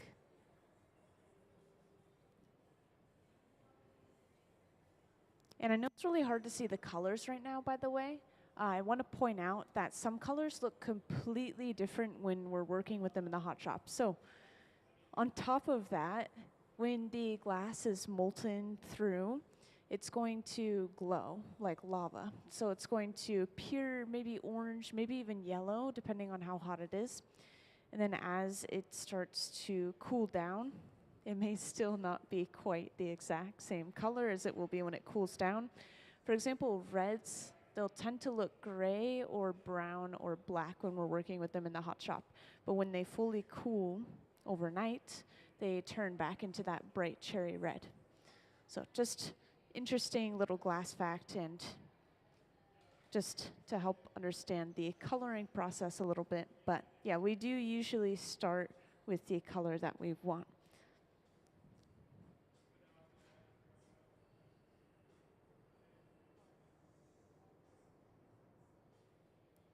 So it's kind of hard to tell, but whenever Bri starts turning really slowly, you can actually see some striping on the glass.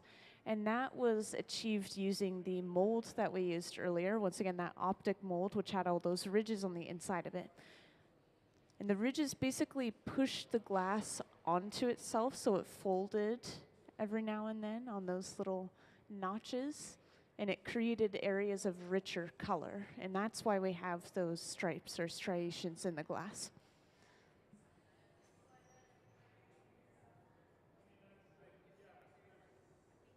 So it looks like this is a purple piece of glass. As it's cooling further, we can see that color better.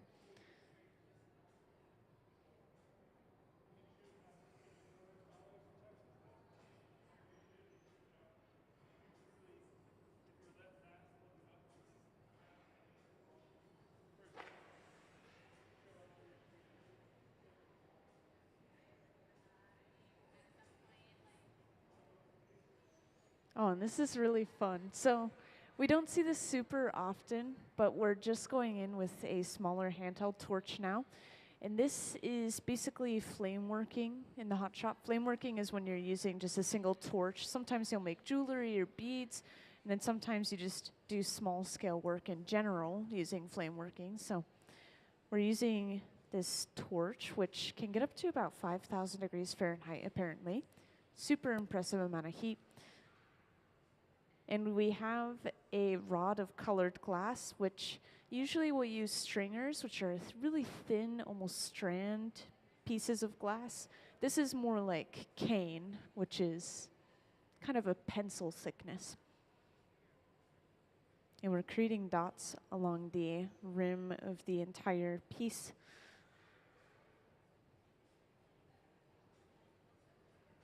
It takes a lot of focus to be able to do this. And then on top of that, it takes a lot of strength to be able to just work with the pipes and the glass on the end of them in the hot shop. So this is a combination of skill sets here.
Also, just to point out, we've done a similar process over on the right bench so far. We've used some different colors, and it's a little bit of a bigger piece of glass, but we've also stuffed this glass inside of a mold on the floor. Once again, the optic mold, which you can see them right next to the artist's feet, Trent over on the right bench.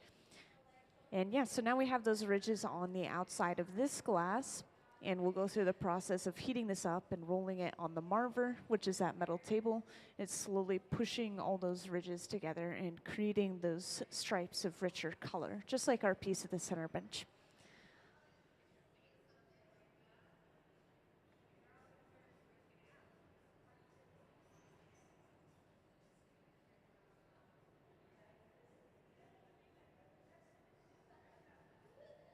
Yeah, I just want to check in and see if anyone has any questions so far.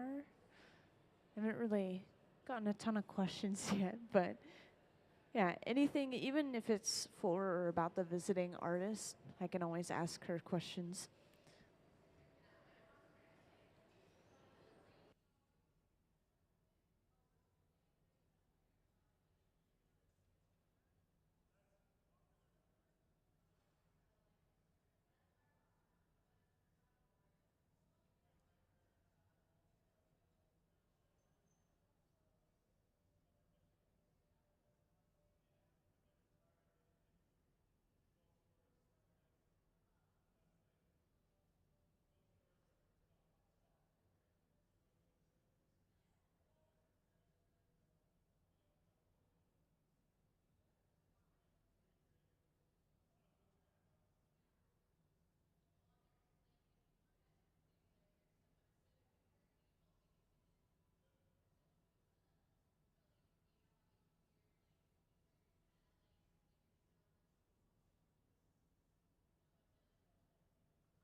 And just to talk about the progress of the bubble that they were making over on the left bench, so far they've smoothed all of those dots down that we had been making earlier.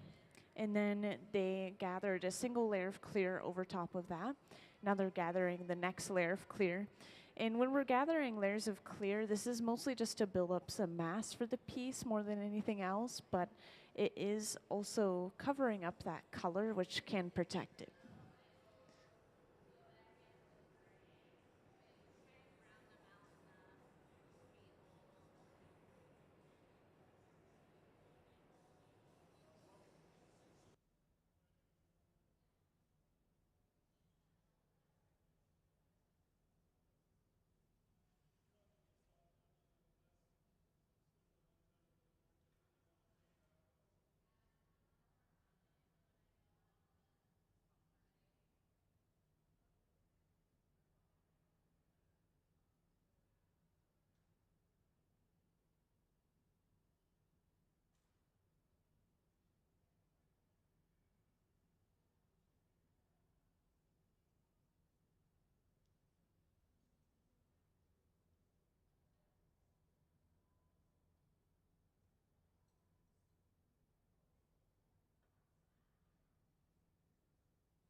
So over on that right bench, Trent has just gathered one more layer of clear, and he's done something a little bit odd. We don't see this super often, but he's just stripped all of the glass off of the outside on that fresh gather. So this is leaving behind a really, really thin layer of clear, just getting us closer to an exact size probably, or just enough to cover up that color, and that's pretty much it.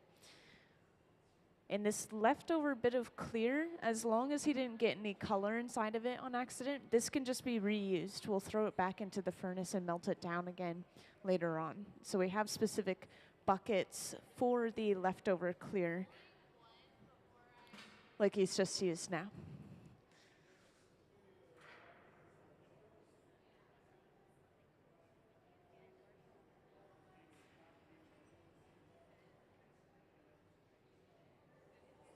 And over on the left, we've taken that bubble of glass and we're rolling it in a tray of colored glass right now. This is like a semi-transparent, very light white color. You can see it in that tray right there. And this is a pretty fine texture, almost like sand, that we're rolling in right now. And yeah, already you can tell, you can see through it at least a little bit. So when this is blown out, they're gonna have that overall color across the surface, but you'll still be able to see that original design underneath.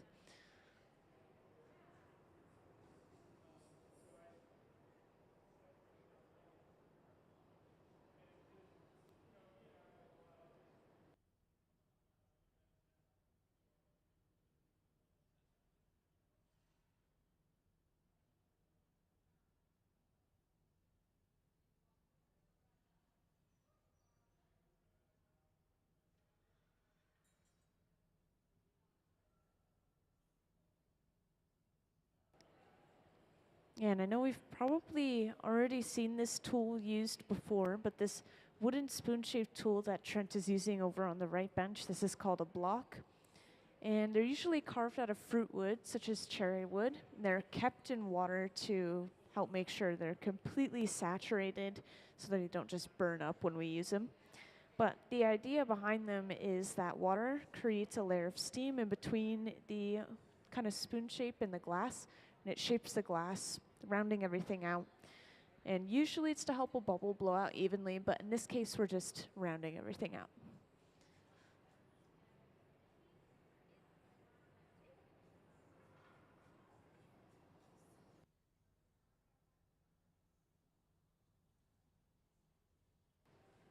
Also with this piece at the center bench, I'm sure a lot of you have already been able to tell, but we're stacking dots at this point. So we started off with those really light kind of blue colored dots, created relatively large dots, and now we've gone in with a darker color right on top of them. Yeah, so just adding layers of texture and color.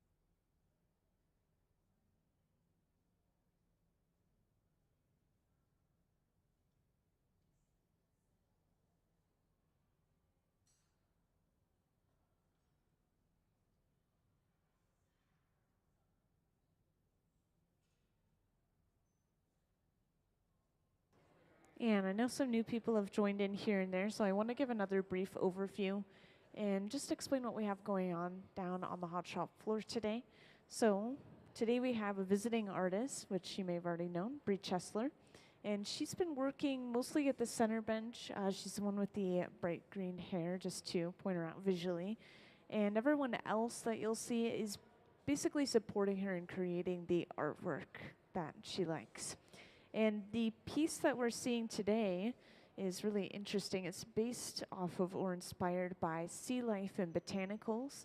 And she brought up specifically a corpse flower, which, I don't know, maybe they're kind of niche. I know what they are, but a corpse flower is a humongous very rare flower. I can't even remember where you find them, but they smell terrible, apparently, which attracts flies to them, and then they use those flies for nutrients, just like a carnivorous plant. And so that's kind of the idea behind this. It's supposed to be maybe a little bit scary or creepy, but it's supposed to be really whimsical and beautiful overall as a piece. And Bri Chesler has some work in the galleries right now. She has an entire exhibit called Untamed, the Anatomy of Desire. So if you've already walked through or if you're going to go through, just keep an eye out for her work. And yeah, you can kind of make some connections and think about how this work might turn out in the end. And speaking of her work, I do have a slideshow that I can show off, just showing some of her previous works, and that'll be up on the screen now. Get you excited for the galleries. And Bri will work with mixed media, so she works with glass, but she also incorporates fabrics and beads and so many different things into her artwork. And the artwork in the galleries even has neon incorporated into it, which is really cool, and that is very niche. It's very difficult to make neon.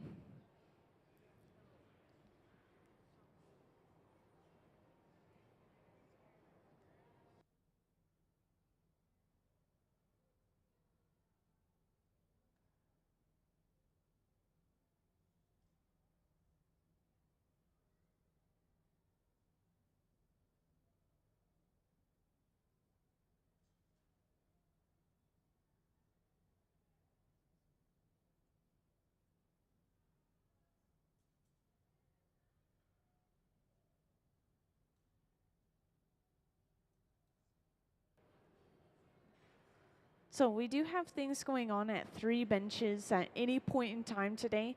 All of these pieces are coming together to create this one piece. So we are working separately at the moment, but eventually they'll come back together.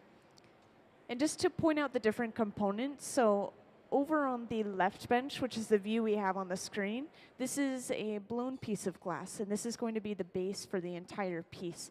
So it is hollow, and it's going to become even more hollow. Right now, they're just letting it rest in order to build up even more clear glass on top of it and just add even more mass to this piece, if you can believe it. And they have some calipers. This is a really pre-planned piece, so they have exact sizes that they're going for each of these individual components. And we have these kind of sculptural components as well, like Trent's working on over on the right bench, that'll come together on top of this blown piece as well. And Bri just finished one of those sculptural pieces at the center bench. I'm not sure how many of you guys caught the tail end of that, but I believe it was set aside in this box right here to stay warm. And this box just keeps things at about 1,000 degrees Fahrenheit. And yeah, we call it the garage, I think because we quite literally park the end of the pipe inside of it, and then we could just pull the pipe back out and heat it up again.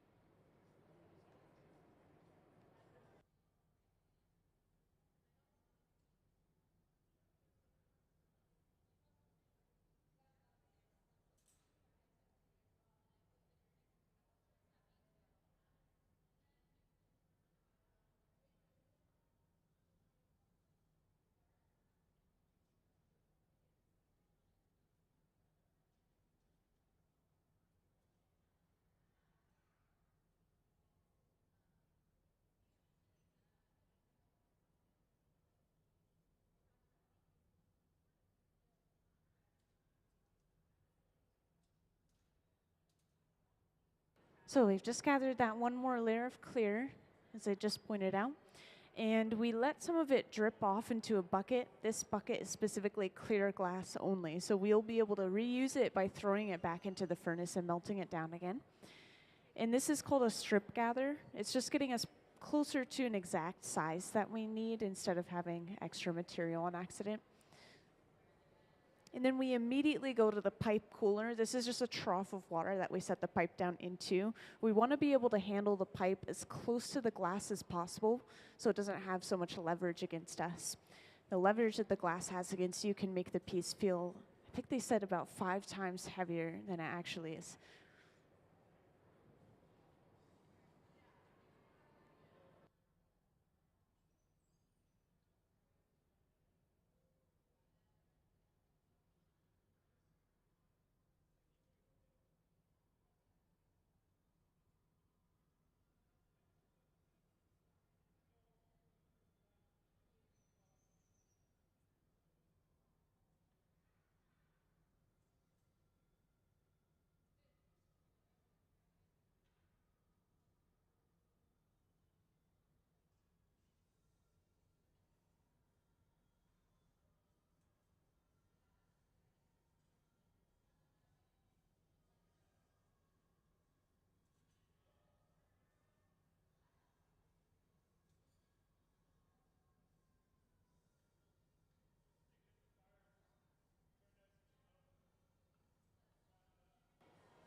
So once again, this is the block, which I pointed out over on the right bench earlier. We were using it to round the glass out.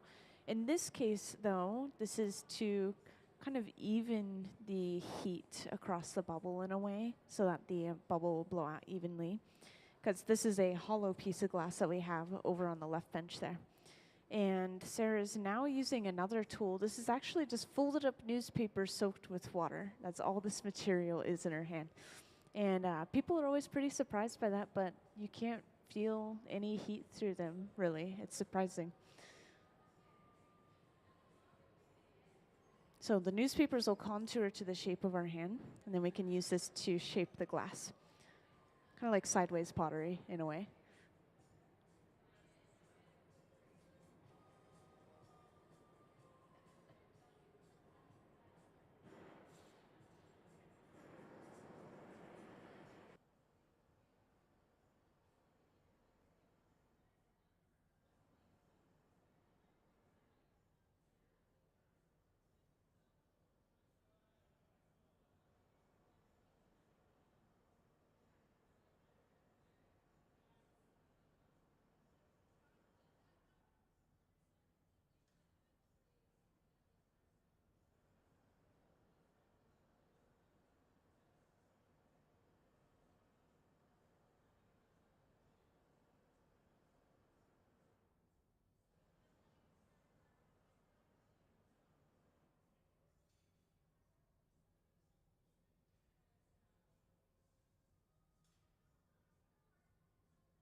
Yeah, it looks like the jack line is being created over on the left bench or up on the screen.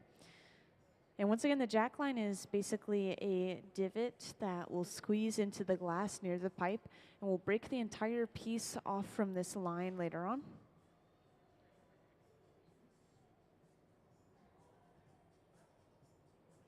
And now that we have that line, we'll continue to blow the piece out like normal and finish off our shaping and anything else we need to do.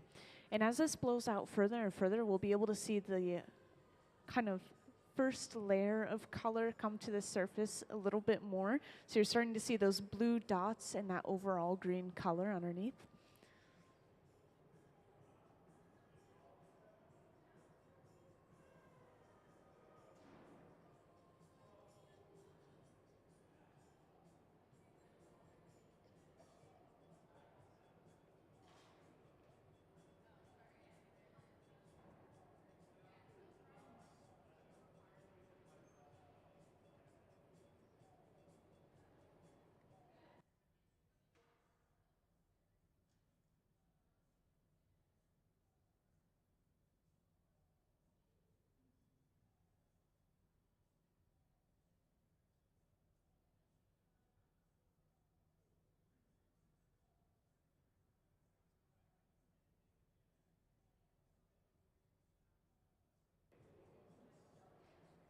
Yeah, both benches at the same time, we're using these wooden paddles. We're not using them to touch or shape the glass at the moment. We're using them to shield the artist's hands and arms from the heat that's radiating off of the glass itself. And once again, you can tell how hot this glass is because it's radiating light as well as heat, kind of like lava. It's like being a couple of inches away from lava.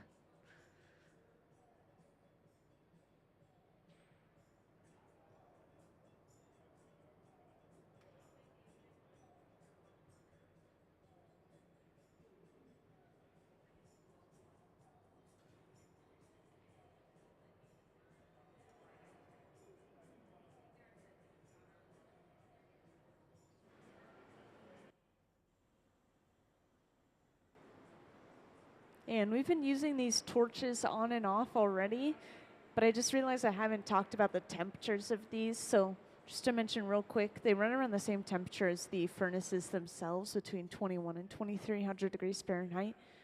But we'll use them to heat up sections of the glass at a time, areas that might be a little bit colder, or if we want to balance some heat out, or just focus heat to one area, then we'll use those torches instead of the overall heat that we get from going inside of the hole.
So we've already drastically changed the shape of this bubble over on the left bench. We're going for a really squat, low shape.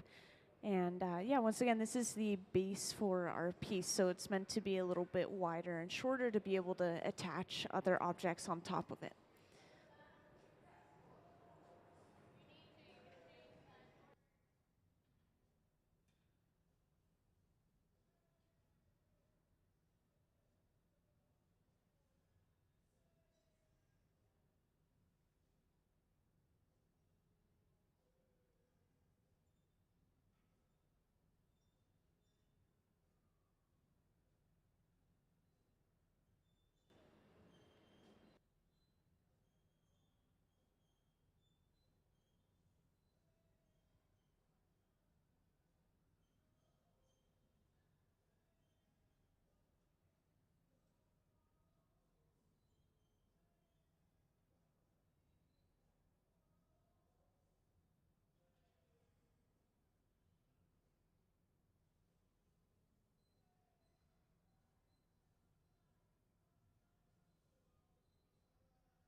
So we're using this small handheld torch to superheat the top of this piece at the center bench. This is in preparation for attaching another sculptural component that we were working on earlier. And yeah, this is one of the bigger moments on the hot shop floor when we actually start attaching pieces together. It's exciting, it's scary, and yeah. This torch, once again, we use for sculpting, and it gets up to about 5,000 degrees Fahrenheit. Compared to the molten glass, which sits at just about 2,100 degrees Fahrenheit, it's a really impressive amount of heat. Now, to be able to attach these two pieces together, we'll usually have to heat up both of those attachment points at the same time until they become basically molten hot, and then they just fuse together. So here's that first sculptural component we made. This has a lot of details on it in the form of these little dots on the surface of the glass. They're both solid pieces of glass all the way through.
Yeah, it looks like we're using a piece of chalk on that blown piece over there. This is usually to create a target to hit, which we'll bring over another pipe pretty shortly, and we'll attach it just in the center of the end of that piece over there, which is why we're marking it with chalk. Now, something special about this attachment is that it's going to be a hollow attachment. And to make sure that this piece is not going to become a vacuum, we have to drill a hole into the bottom of it. Now, while that's going on, we also are attaching our pieces of glass together at the center bench. Wow, we have a lot going on all at the same time. All they've done is they've pressed the two faces together, applied a little pressure at that breaking point, and then tapped the pipe, and that entire pipe just popped right off. So now we have our two pieces connected.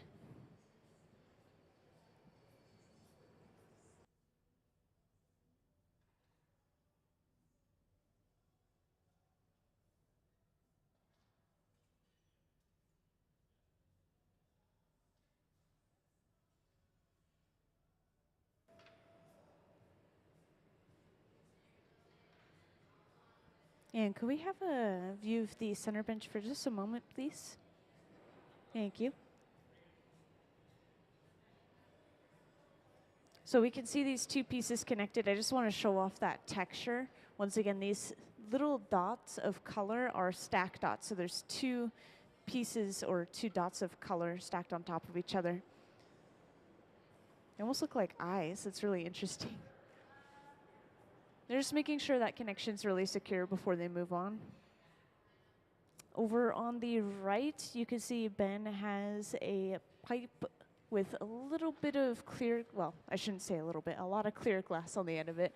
And this has been made in such a way that if you were to blow into the end of the pipe now, that air would just pass all the way through and out the other end. So it's open on the end.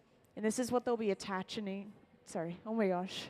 This is what they'll be attaching over the opening they just drilled into the bottom of that piece over there. And once again, this is all just to avoid creating a vacuum in this piece.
Yeah, on the screen, what we've been seeing is they've been carving that line in really, really deep at that connection to the pipe. We just want to make sure that this piece is as easy to break off as possible.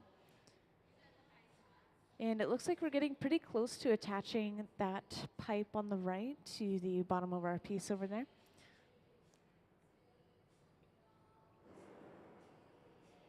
Oh, and just a little interesting fact. If anything looks quote unquote cold in the hot shop, like the piece of glass on the left bench, it's pretty kind of cold at this point, but by cold I mean 1,000 degrees Fahrenheit.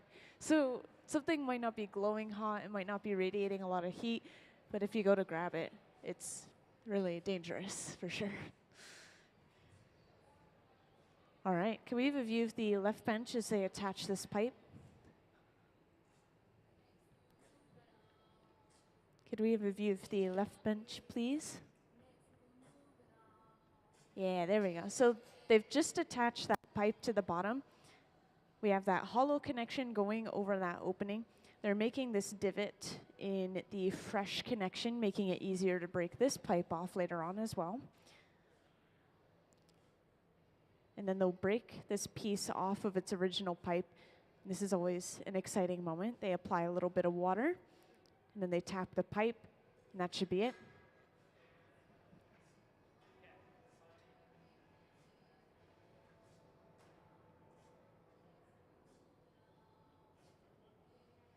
So the whole point of doing that is basically just to get access to the other side of the piece. So now we can start working on the side that was previously connected to the pipe.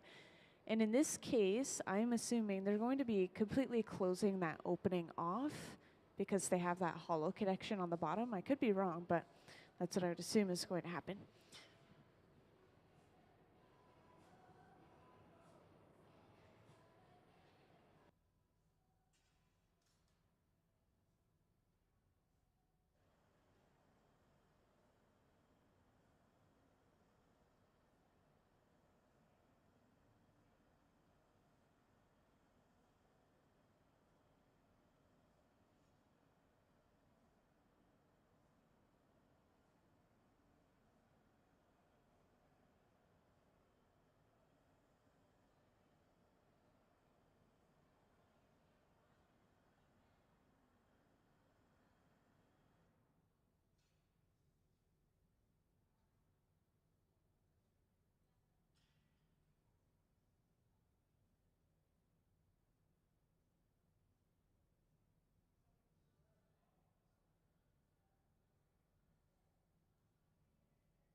So we're going to have a couple of different things going on at the same time again.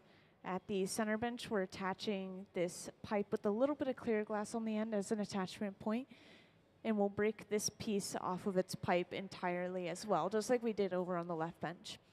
And this piece, once again, this is 100% solid all the way through. It's sculptural, and we're going to continue building upon this piece once we break it off of this pipe. They're going to bring over a bunch of these purple tentacles of glass and start attaching them onto that disc. And then over on the left bench, they're working on getting that opening a little bit smaller. They're starting to bring it to a point. And could we have a view of the left bench now, please? Thank you. So this is going to take a little bit of time, but you can see they're already working on squeezing that opening closed using the jacks as 2 metal blades.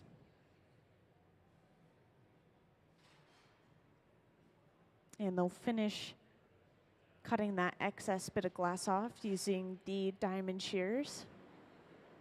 And just like that, we have a completely sealed off bubble. So this is the base that we're going to be attaching these pieces of glass to at the center bench onto that bubble.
All right, just want to take a moment to check in and see if anyone has any questions so far.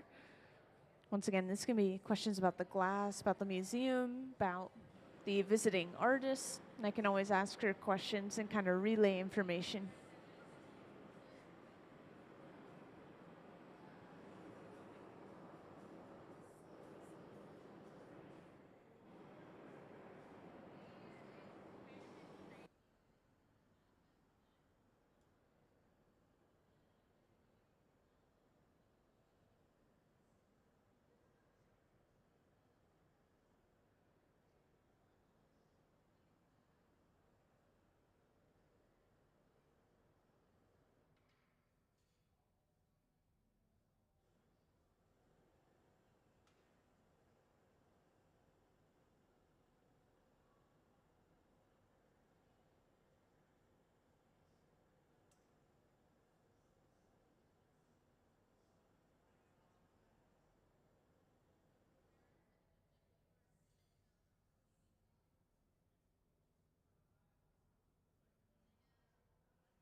So there we've just kind of double checked our measurements. We're making sure we're hitting those size requirements.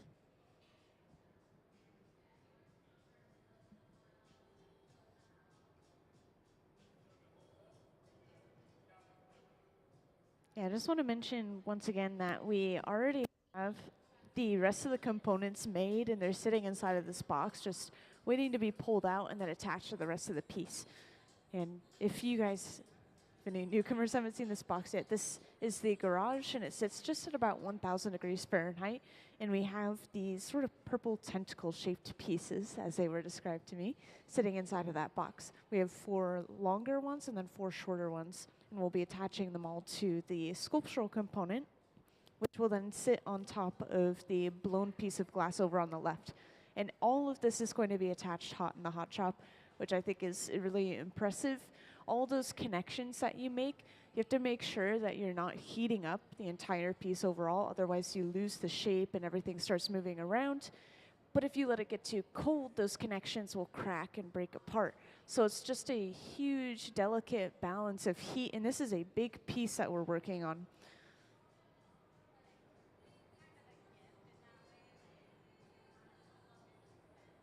So now it's just a little bit of a waiting game. We're just keeping this piece of glass warm at the center bench while we finish the base. And then we'll start attaching all those components, it sounds like. And apparently there will be one more component that'll be attached to this piece after it's made in the hot shop. And it sounds like maybe this will be a mixed media component.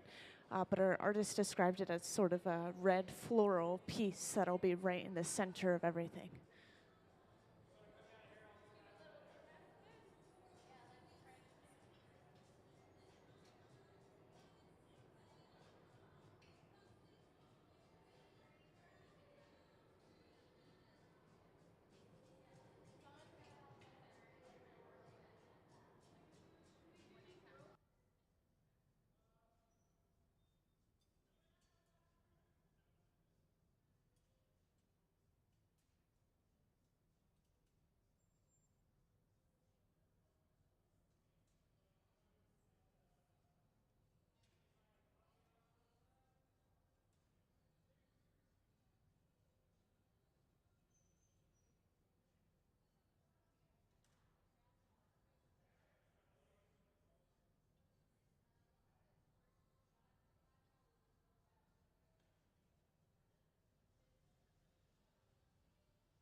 All right, so we did a little size check. We brought the 2 pieces close together, just making sure they would line up correctly. And now we're going to start heating those 2 connection points, getting ready to attach them together. So this is the big moment.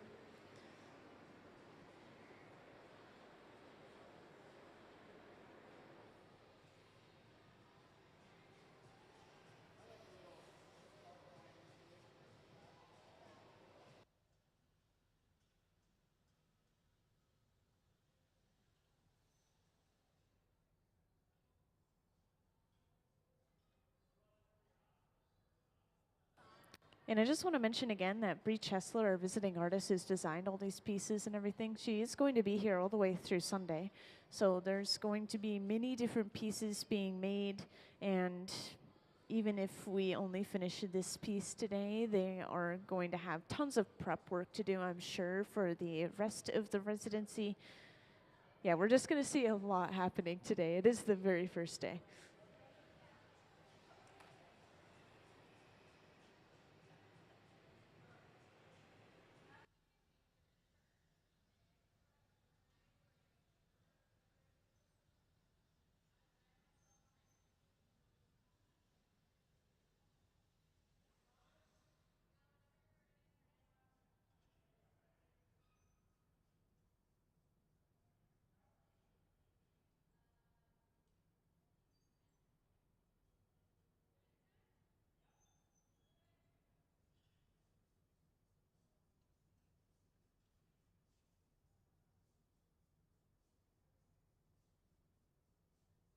And it looks like we've heated up our 2 pieces enough to attach them together.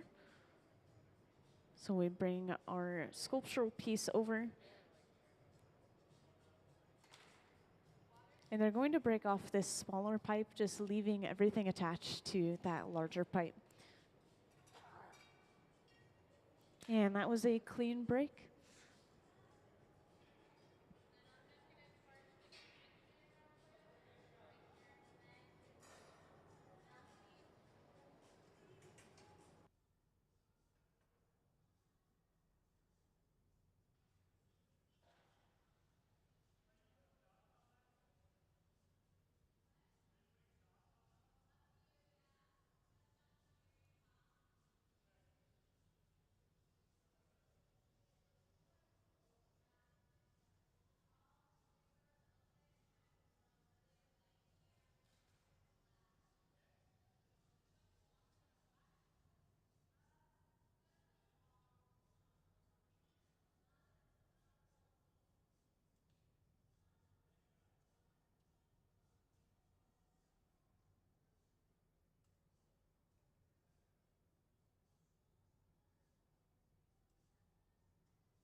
So with this smaller sculptural element that's at the very, very end, as you remember earlier, Bri went in with these small pieces of glass or these small rods and created these dots that almost looked like eyes. They were stack dots. So she's finishing that design off all the way to the very end of the piece, it looks like.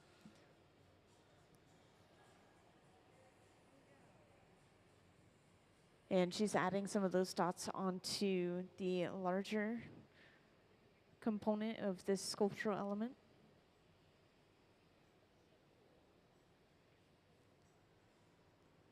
Yeah, all these small details take a lot of time, but they really bring life to the piece.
Once again, this is an even smaller rod that she's going in with now.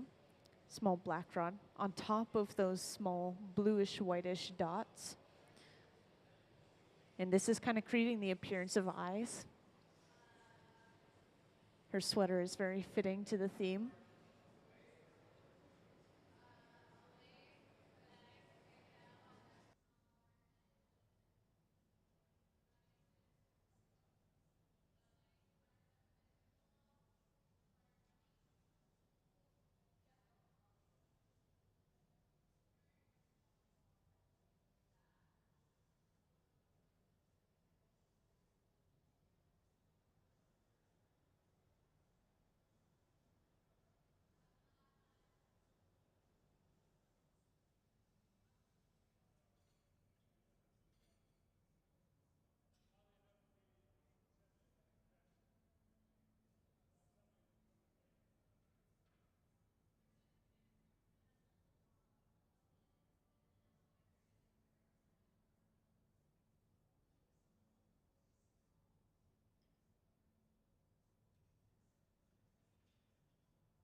So at this point, they're getting ready to attach the tentacles, which you might have overheard that conversation. We're heating up the spot for our first tentacle, and Trent is preheating that tentacle inside of the box right there. So he'll bring this out pretty soon. Go briefly inside of the heat of the hole and then bring it over.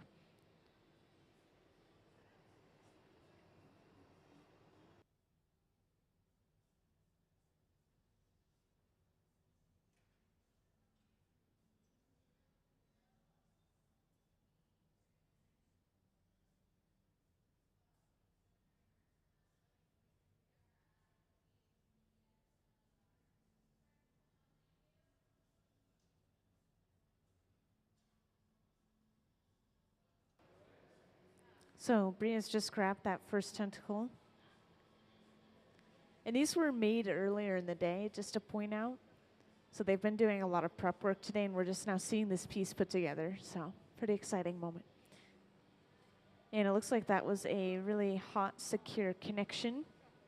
Now they just have to worry about keeping the entire thing warm overall so that nothing wants to crack or break.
So I just had them load up an image, which is on the screen now, and this is the inspiration photo for the piece that we're working on right now. So I just wanted to make sure you all had a chance to see that before we moved on to completely finishing the piece. Yeah, this is how it all started.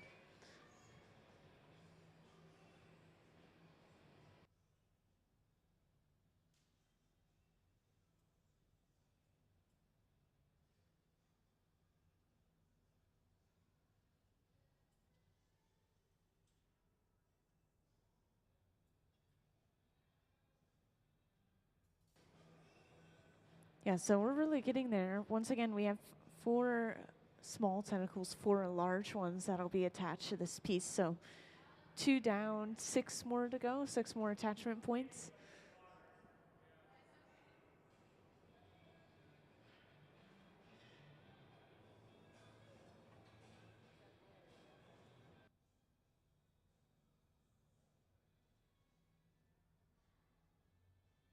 Oh, and these are 2 corkwood paddles. We don't see these super often unless we are shaping a glass bubble, but in this case, we're using them as an insulating material and a way to just move the tentacles around. Yeah, if we touch metal to glass, it's going to pull a lot of heat out of it, which can cause cracking. Meanwhile, wood is going to be a lot gentler on the glass, and that's the idea.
So as we're getting further along, we have to torch any areas that are thinner or any areas that are quote unquote weaker.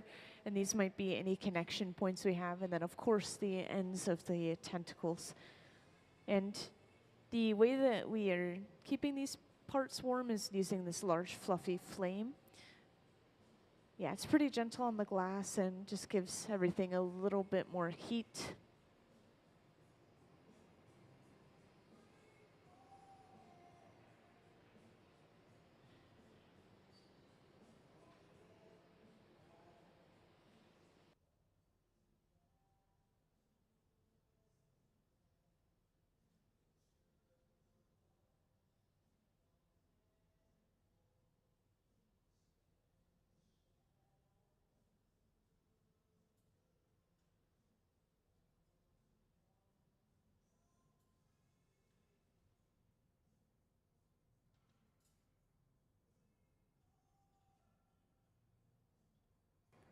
And for anyone that chooses to sit in this area of the audience, you're going to start feeling a lot of heat when they open up those doors over and over again.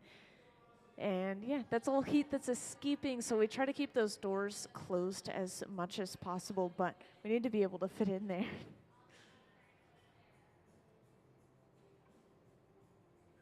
That's probably why they're keeping all the tentacles just a little bit closer to the center too, if not just for design. one more of this style of tentacle.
So now we're moving on to the second style of tentacles.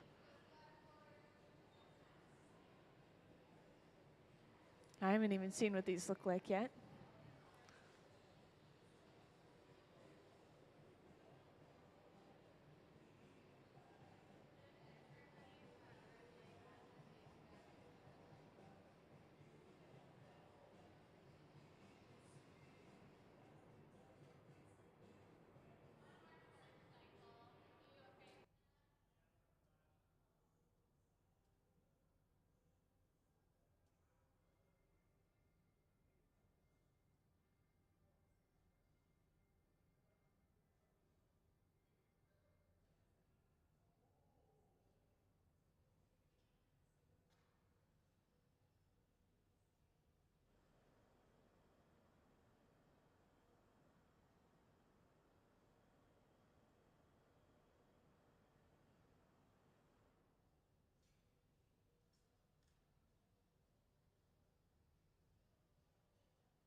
So these ones are being brought over on the ends of pipes. In that area where the tentacles attached to the pipe is where we are going to connect it to the overall piece.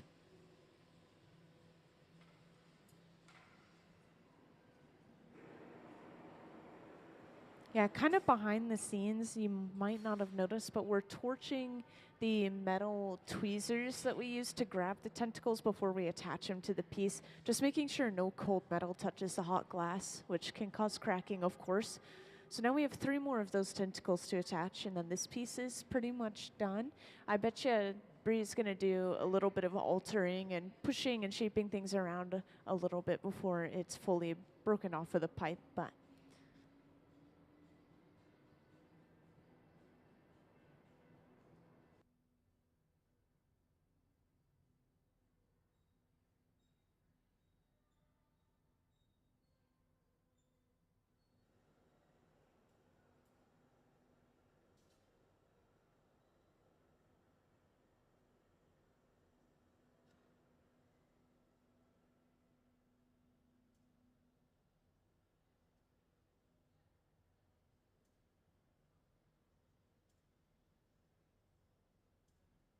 and yeah, once again, if you haven't seen or heard of a corpse flower, I recommend you look it up because, once again, that's what this piece is based off of, and I am totally seeing it come together as they continue to build it.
You came in just as we were finishing this piece.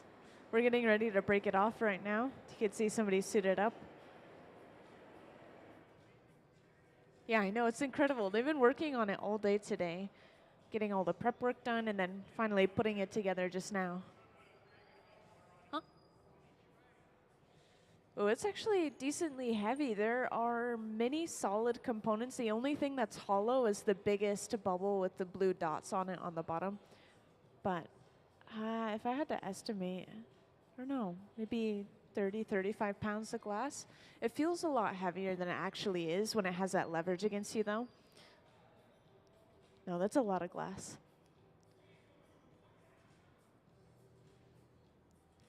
Right now we're just applying a little bit of water to that connection point right at the end of the pipe. Then all we have to do to break it off is tap the pipe. And that was a successful break. Amazing work.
So the person who designed that piece is Bri Chesler. She's our visiting artist today.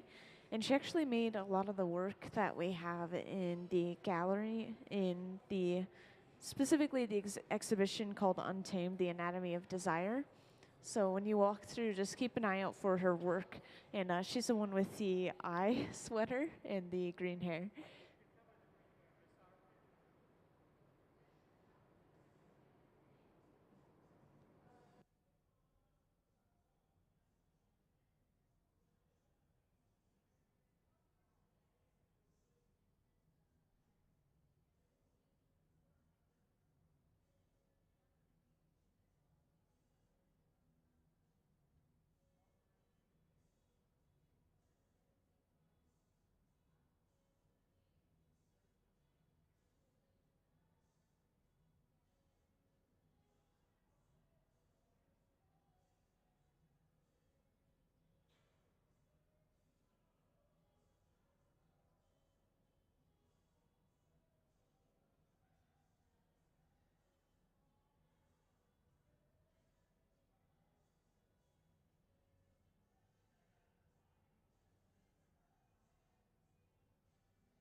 So just to keep you guys updated, we just finished a huge project.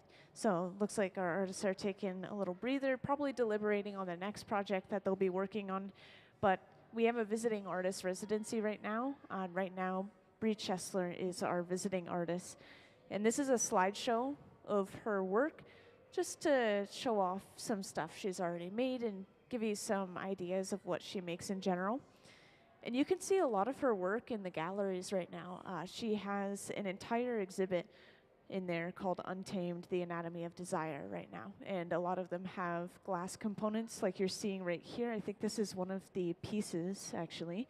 And some of them have neon, well, yeah, most of them have neon components, which neon bending is a whole other thing. We don't even see that in the hot shop, really. We might be able to pull the tubing for it, but there are special flames they set up to be able to bend the tubing, and then they fill it with gas, and they add electrodes to either end, and that process of filling it with gas is called bombarding. It's just this whole thing. It's really cool, though. So if you haven't had a chance already, definitely check out her work in the gallery. But yeah, we are going to see even more work of hers all the way through Sunday. Since we only have an hour left today, they'll probably do a little bit of prep work for tomorrow, for example. And the piece that we just finished was based off of a corpse flower, which this slideshow will cycle around. I'll make sure to point out the design for it. But it was insane. It was huge. It had a lot of different sculptural elements, including tentacles that were coming off of the piece. Just very delicate work, but big at the same time. So yeah, I'll check in momentarily and just see what they are getting started on next, but might as well give you all a little overview of the hot shop in the meantime. Just in case you haven't been in one before, just to point out something important. This is our glass furnace with the closed door over in the back. And this quite literally holds a pool of molten glass inside of it, inside of a ceramic crucible. And this stays at 2100 degrees Fahrenheit, 24/7. We never shut it off. Meanwhile, these ones with the open faces, they're used to reheat the glass, so we go over to them over and over again. And they run a little bit warmer, up to about 2300 degrees Fahrenheit. And we do shut them off whenever we're done with them. And that's just a super brief overview. I usually just kind of point out equipment as we go along. Yeah. We use this torch frequently too, to heat up cold areas of the glass, but we leave them lit so that we can use them at any point if we need to. We don't need them right now, but they'll probably get started pretty soon.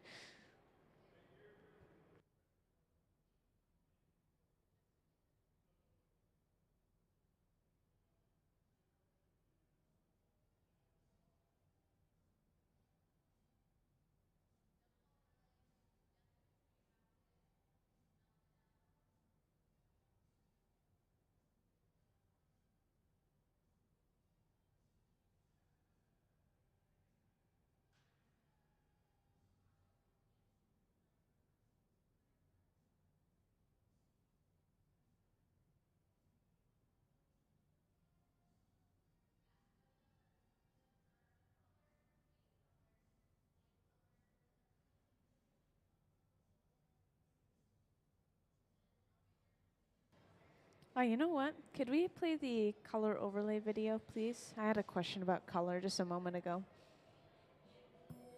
The color in glass comes from adding various materials to the mixture of raw ingredients called batch. Most of the colorants are compounds containing some kind of metal. For example, adding cobalt to clear glass creates a deep blue. Tin and antimony can be used to create white glass, and gold chloride can produce a rich red or pink-colored glass. Colored glass is melted in furnaces, just like clear glass, and then is usually rolled into bars for storage and easy application. In order to apply color bar to a bubble, we first need to preheat the color to approximately 950 or 1000 degrees Fahrenheit in a color oven or garage. Once warm, the color is then picked up on the end of a punty rod using a little bit of clear glass as a support. The color is then heated in the 2300 degree glory hole to soften it and make it malleable, while another artist creates a small bubble of clear glass on a blowpipe. Once warm, the color is dropped over the clear bubble, and then using a variety of hand tools or the steel marver, the color is rolled back over the clear in an even layer. This process is called dropping color, or creating a color overlay. Depending on the project, that bubble is then usually gathered over with clear glass and blown into the final form.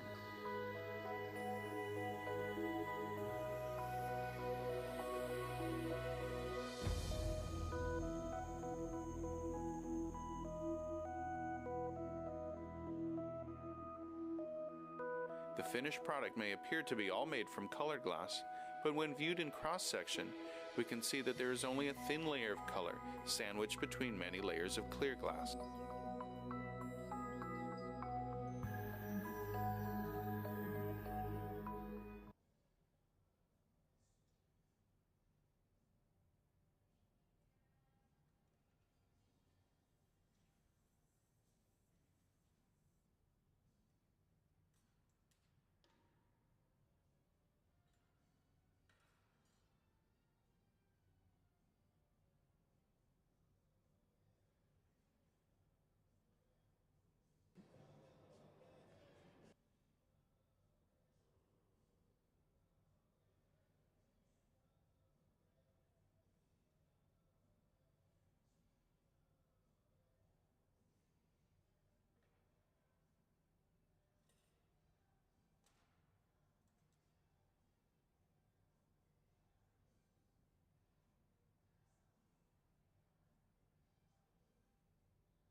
So we're getting started over on the left bench again.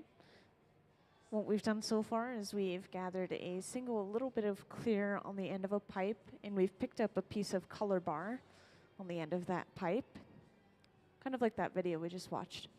So now we'll start heating this up until it's completely molten, and I've just heard what this is going to turn into. So this is going to turn into a portion of an encalmo.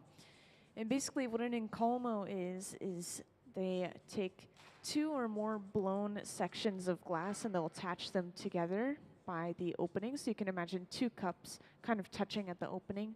And this creates a crisp line of separation between the two colors, but you still have that one bubble overall.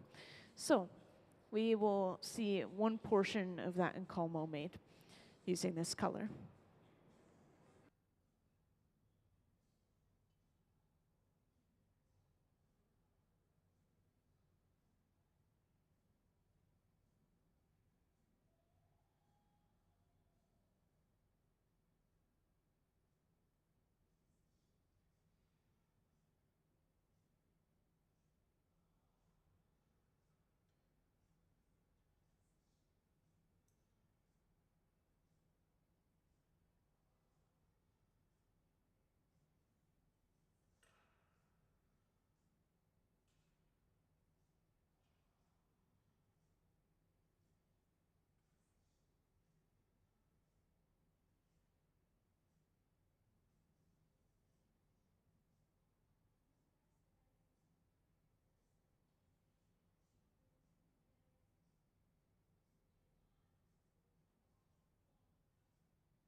So Sarah's gathered a gather glass on the end of a pipe.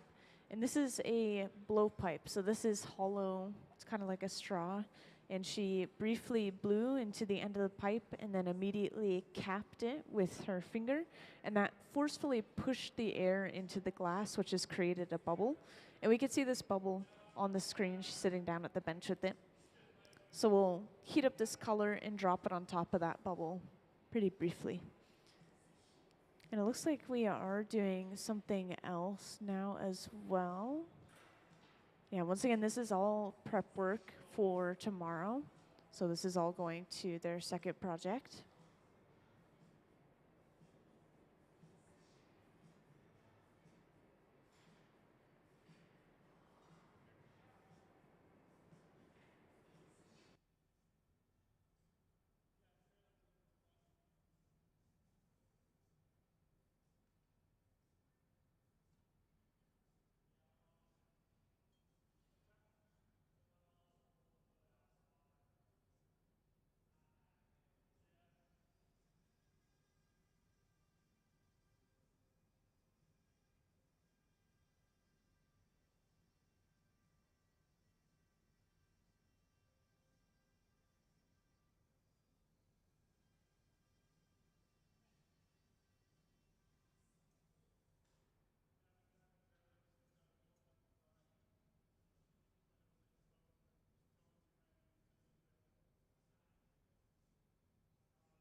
So we've already introduced you to the color drop and the color overlay, where we can see the process up on the screen over on that left bench. We're pushing and rolling that color back, just like the video.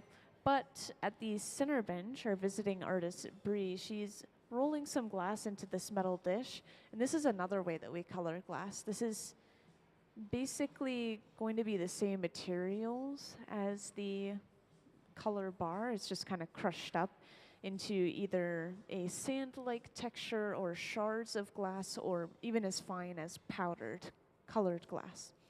And so this is just another way to get a layer of color. This one gives it a little bit more texture than if we were to just get that smooth layer of color.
Yeah, so once again, we're doing prep work for multiple things at multiple benches, which is kind of nice. I have a lot to talk about. But up on the screen, we're seeing a second color overlay. And I know you guys just joined in. So what we've done is we've taken a piece of color bar, which is a solid colored piece of glass.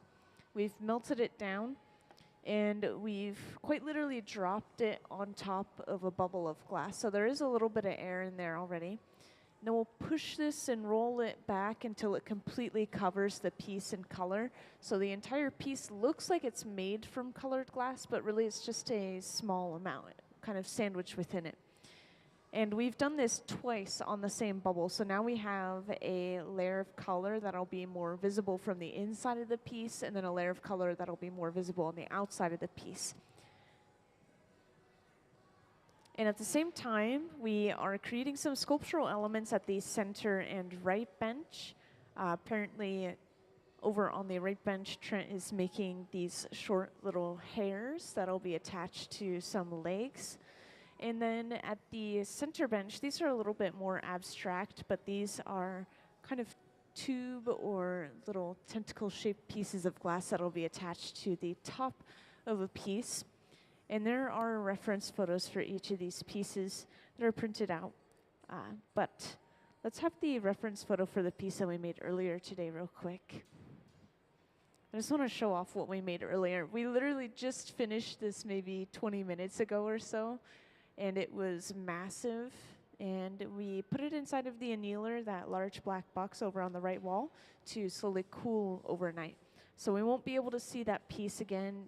Actually, I bet it's going to cool for at least a day. We probably won't even see it tomorrow. There's a lot of thick glass in there, some sculptural elements. But yeah. And the person who's designed all these pieces is Bri Chesler. She's the one who's sitting and working at the center bench. And everyone else is just kind of supporting her and making this work. A lot of them work for the Museum of Glass. Yeah, exactly. Yeah. Full-time glass artists, glass blowers. Yeah.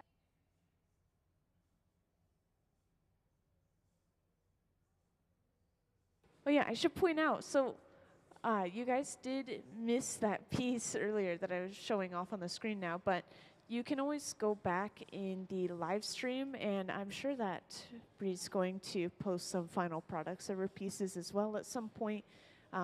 We always have clips of the pieces that people make on our Instagram as well, especially on stories, which do disappear after 24 hours, so check it out if you want to.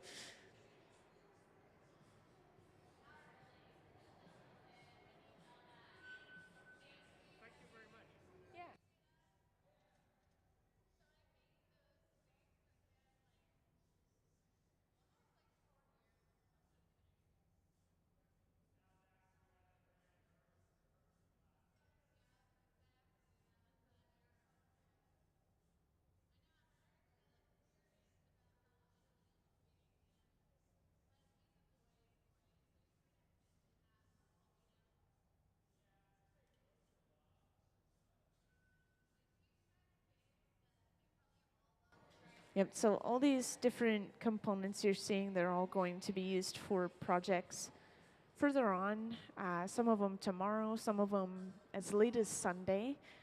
Bri's residency goes all the way through Sunday, so she'll be here for another 4 days after today. They have a lot of time to make some more work.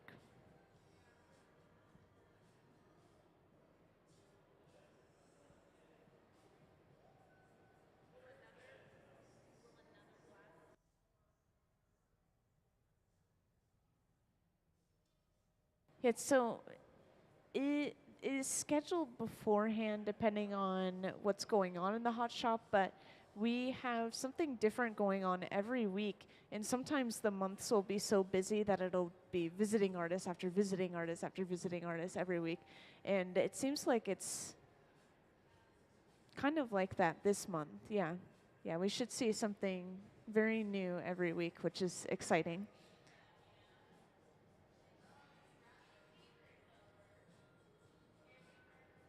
I want to point out again, I'm not sure if I mentioned it to the new crowd, but Bri Chesler has some work in our galleries right now. So if you've already gone through the galleries, you've probably already seen it and just didn't know, but she made the Untamed, the Anatomy of Desire exhibit. And so all those pieces that have the glass and beads and fabric and neon lighting, all of that coming together, that was Bri that designed that.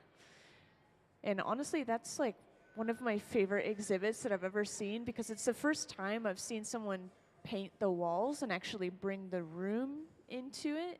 Like, usually the walls are just blank white, so that was kind of exciting. Everything tied together really well.